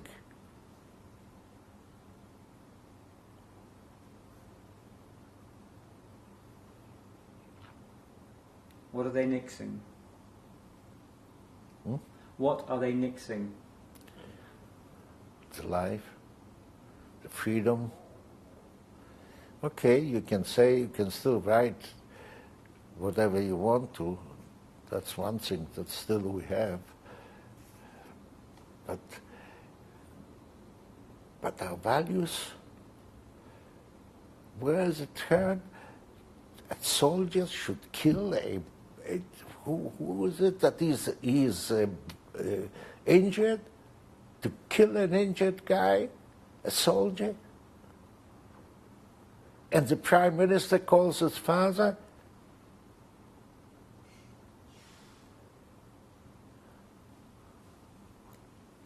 Not in my book. And how do you feel when you go to Poland today? I feel good. I feel home over there. I feel good. I know that my roots are there.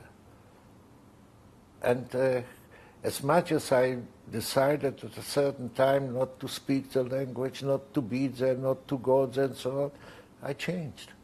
I like to go there. I have friends there. And for me, Poland is my, I would say, my homeland, but my second homeland, but I'm afraid that it might be my first homeland, because what's happening here, maybe it will change here. I'll change my mind, but I don't have to change my mind about Poland. I'll always feel that I am part of it, in a way. Listen, I was wounded for Poland very, very badly. I was months in the hospital. Warsaw. Okay, that's something. What gives you joy in your life? Hmm? What gives you joy in your life?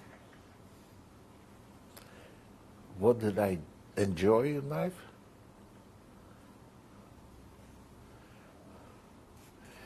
I would enjoy, at this age, I would like to stay on my boat.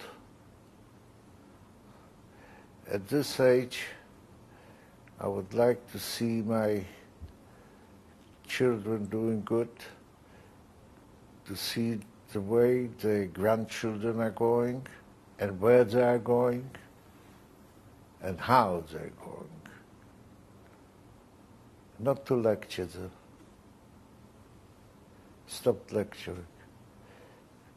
Because I don't think I have a right to lecture anymore. It's a different world now. Maybe I might think that I'm right, but I don't think I am. I don't think I know it. Maybe they know it better. That I dislike certain things that they're doing, okay, that's my privilege. Like they can have a privilege to dislike me. Same thing, goes both ways.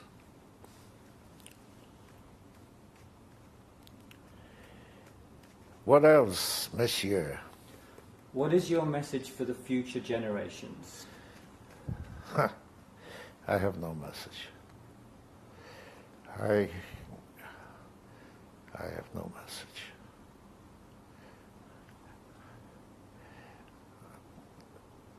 To my children, or to my grandchildren, because my children did it,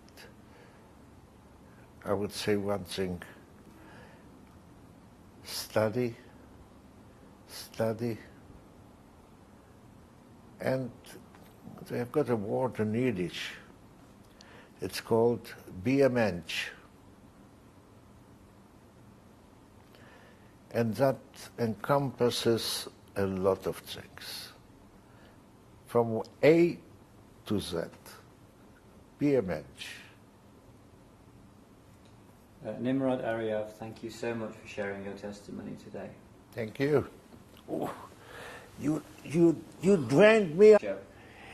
Yes, I'll try to explain. That's my family, okay? All of them. I'll start from the left. That's a Tad. He's an ex-fighter pilot, married to my granddaughter, Mo, and that's my great-great-grandson, Itamar. My daughter-in-law and the grandma of Itamar, Sari, my son, Ariel, and the grandfather of Itamar, and the father of Michael and Idan, mother of Michael and Idan.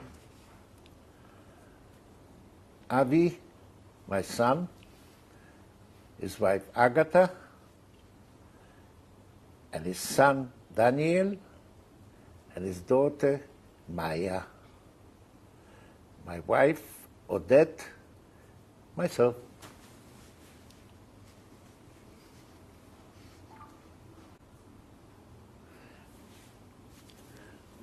Okay, that picture was taken, I guess, 2 or 3 years ago.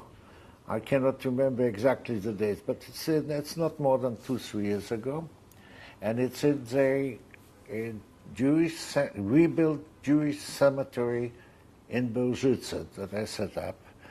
Behind the 3 people here, you can see that's the only tablet for my family.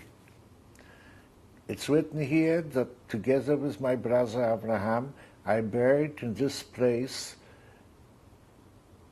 my father together with 149 people. So this is his place. And I always, when I come over there, I put a candle over there, a light, something. Now here you can find my son Ariel, my son Avi, and myself near that tablet. Okay.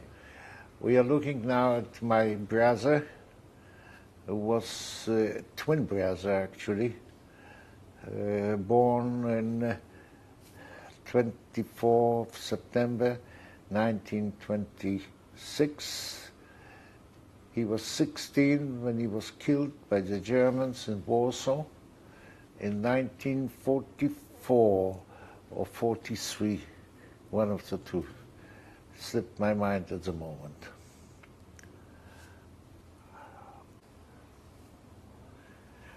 Now you have got here Captain Zigelman, because that was before I changed my name to Ariav.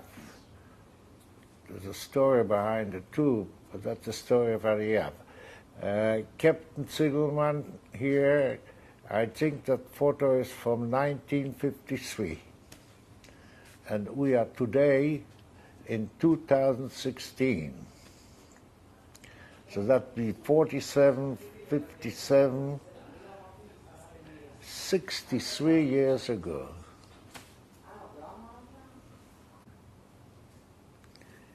Well, you've got the pictures of, I was a captain at that time, and here in Mufti, of Captain Zigelman marrying Odette Finkenthal.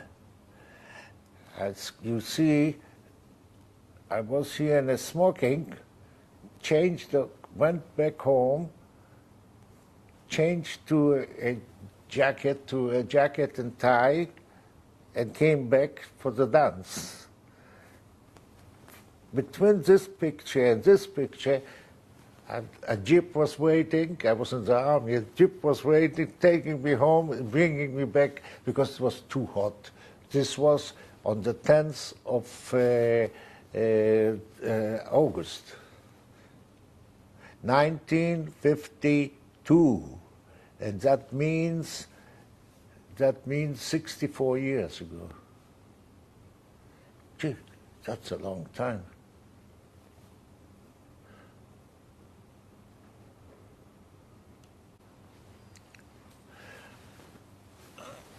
Well, you have me over here sitting on Baron. Baron is a Tennessee walking horse that I bought in 1983, and he was at that time 3 years old. Baron was with me a long time. He passed away in 2015, December. Means he lived for 35 almost years. He was a good horse. I enjoyed riding him, and I enjoyed the time with him. That's the only,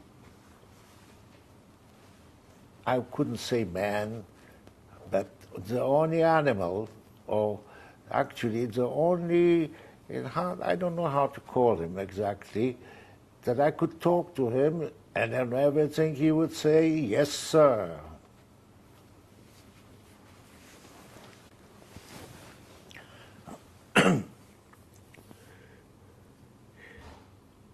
On the 22nd of May, 1964, whoop, today is the 22nd of May too, Mr. Shimon Peres, the Deputy Minister of Defense of Israel, signed this piece of paper, and in which he nominated me Nimrod Shalom Ariav as the vice president of the Israel aircraft industry. On the 7th of February 1985, that would be about from 64 to 85, that's 23 years later, Mr. Peres, then Prime Minister of Israel, visiting Israel, and me receiving him in Israel Aircraft Industries as the president of Israel Aircraft Industries.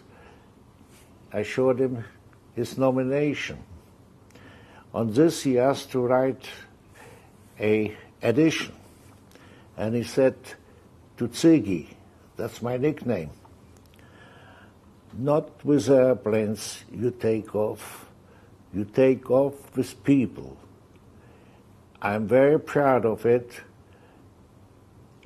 that I was at the beginning of your takeoff, at the very beginning of your takeoff, where now I am wishing that your flight will add a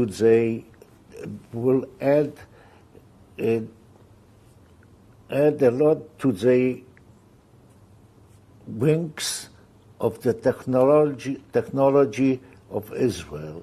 Signed, Shimon Peres, the Prime Minister of Israel, in 7th of February 1985.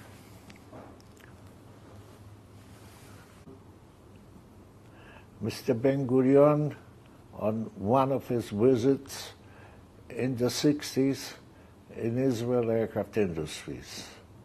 Present with him is Mr. Keret, my deputy at that time, Senior Vice President of Israel Aircraft Industries, Misha Arens of Engineering, and Senior Vice President Israel Aircraft Industries, Manufacturing.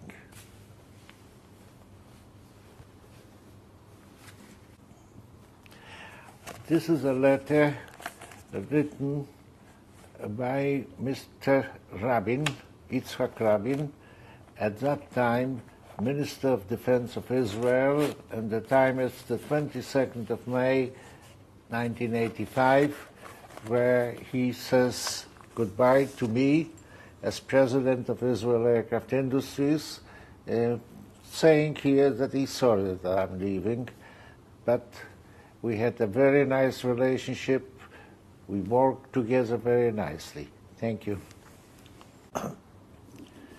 Baron and me in 2013. חכה, הוא ביקש שתחכה. Okay, Zigy, maybe you'd like to talk a little about your testimony, why it's important. All right. I think I told you a moment ago that I suddenly realized that I'm doing now something that I never wanted to do. Because I looked at myself doing it, actually reading that statement, that what I signed, and I thought, what the hell is that? I'm becoming a Holocaust man. That's what you made out of me, and I didn't like it. But maybe it's good for one reason. Maybe. And the reason is to make my family closer to that subject. Not that they didn't go with me all the way. They did. There's no question about it. But this, and let me call it as a gimmick, because if that's what it is, will make them in the future to be closer. And that's my reason. That's why I am still agreeing to go ahead with you. So maybe Ari or Avi, as sons of Nimrod, when you hear your father sharing his testimony, how does that make you feel? We heard it, along at least 20 years. We know pretty much most of the details we heard before. And so we can say two things. One, within the time, the things become like, almost like a usual story. It's a story that I cannot say we grew on this story, because I think only around 1990, 1989, when we went together with father to Poland to find the grave. 88. We only then realized most of the story. Before that, we never heard anything, and we didn't know most of the details. But since that time, we hear this story, and we go to Poland every year. So it's becoming like part of I would say, part of the family even, and also the grandchildren, they know the story. I think the most important thing is what will happen after, and how this story will be taken in the context of the whole Shoah and the whole thing. And I think we are trying to do it as a family. What my father is doing is thinking about the family. He is not thinking about the whole world or this. So I think it's most important for him is that the family will carry this and will remember this. What you are doing is something to share it with a bigger audience and around the world.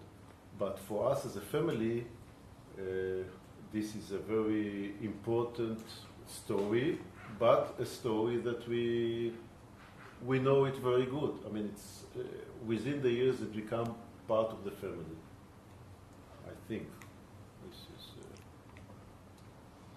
Listen, I would like to say something about the other motive that came out here, and the promise that this issue will be remembered in the future.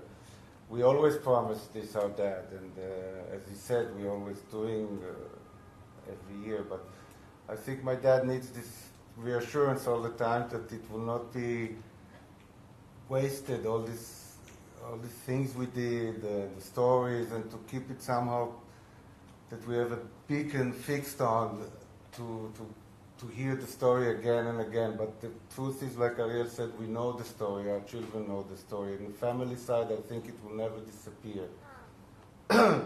What my dad is doing in Poland is something that will also is rooted in the family and always will keep going.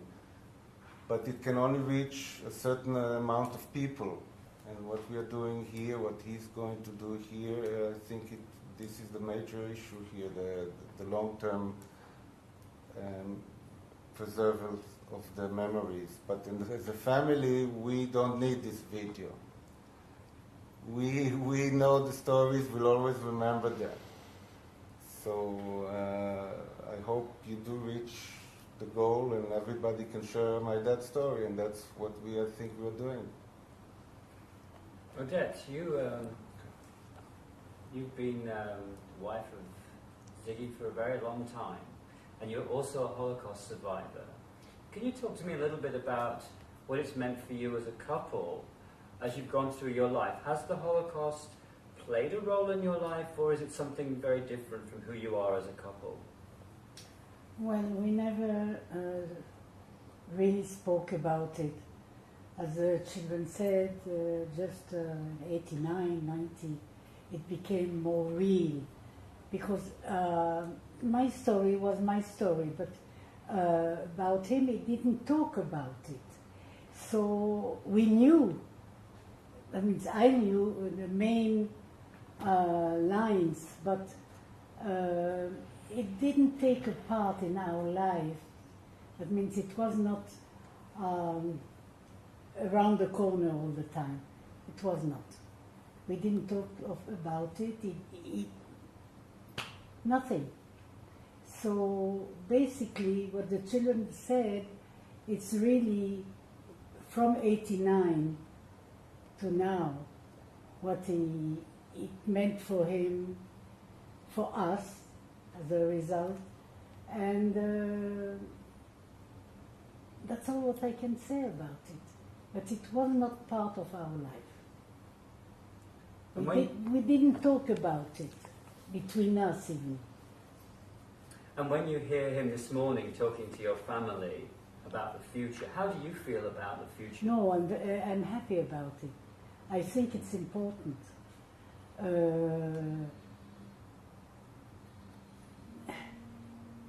It's amazing what I saw you doing. So now I'm more sure that it's the right decision. I didn't know before. You want to go, you want to do. I was asking, you not knowing the answers. He didn't know exactly the answers. But after I saw what you showed us, it makes it feel real. I mean, the story doesn't go with us. It's something that stays, and that's important. Sarah, you married into his family. Yes. I'm married to my husband. I think it's going to be 34 years, but I feel part of this family for the last almost 40 years. And Zigy has always been really an inspiration for me, as for many other people. And it took me, in a way, by surprise. When our son was born, Idan, whose middle name is Avraham, after Zigy's twin brother, actually at that time was the first time when my husband went to Poland with Zigy, and we started going into depth and knowing more about Zigy's history and Zigy's past.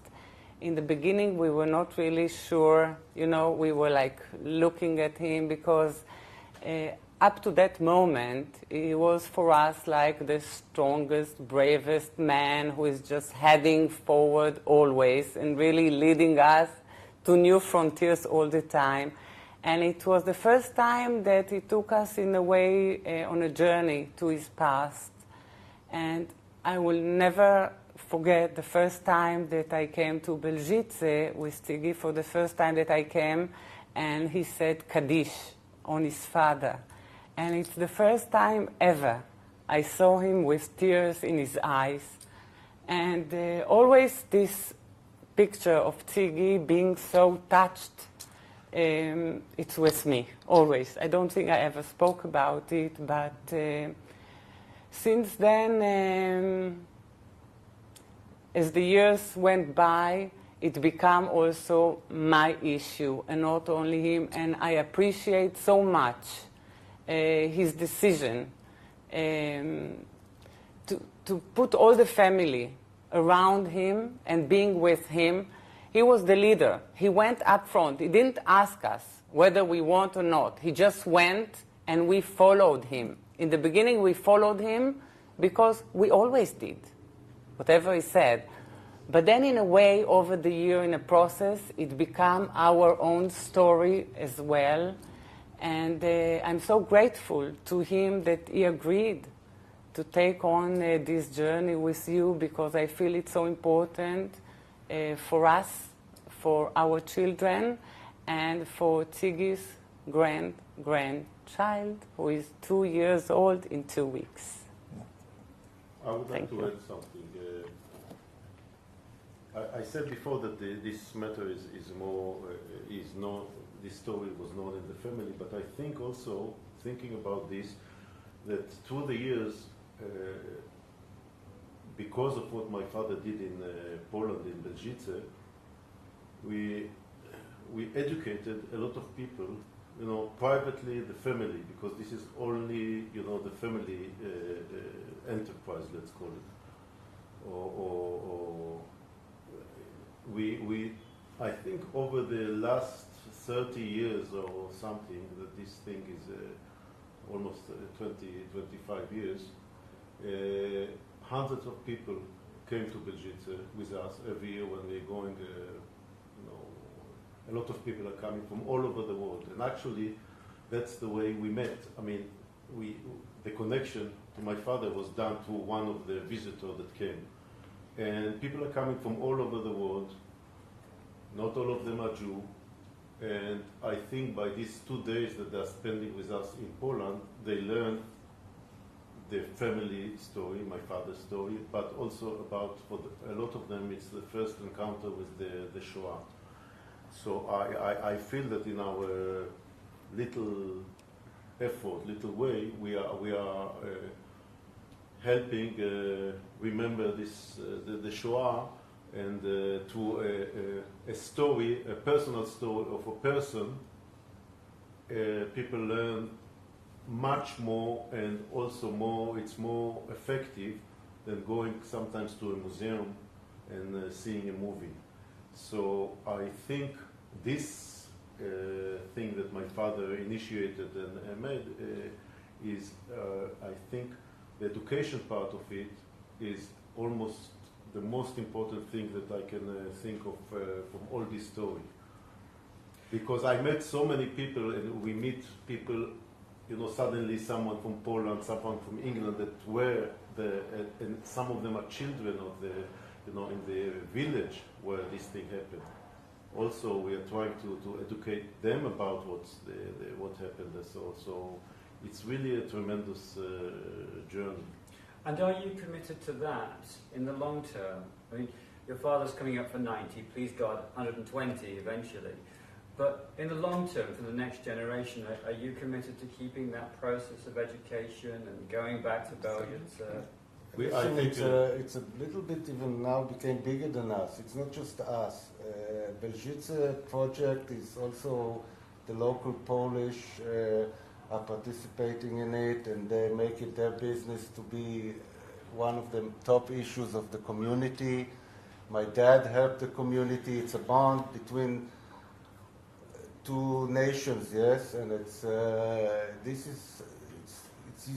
used to start as we nurturing this place and doing the thing, it turned around. So now they are putting a lot of their effort into it. You can see it even when you go there. And my dad, of course, helped. But without this, there will be nothing. Without this bond, to remember the past is also to remember Belgice, and I think they are committed to this. And if we are definitely committed, but it's, like I said, it's bigger than us. It's going to go on with or without us eventually, because it became a monument. It became a part of their history. How does it feel to you, Zigy, to hear your family talking about? Well, you see that I'm wiping. I'm wiping some tears. That's what I feel. It's good feeling. Now I can say that though somebody might call me Holocaust man, couldn't care less. Because this was important to me.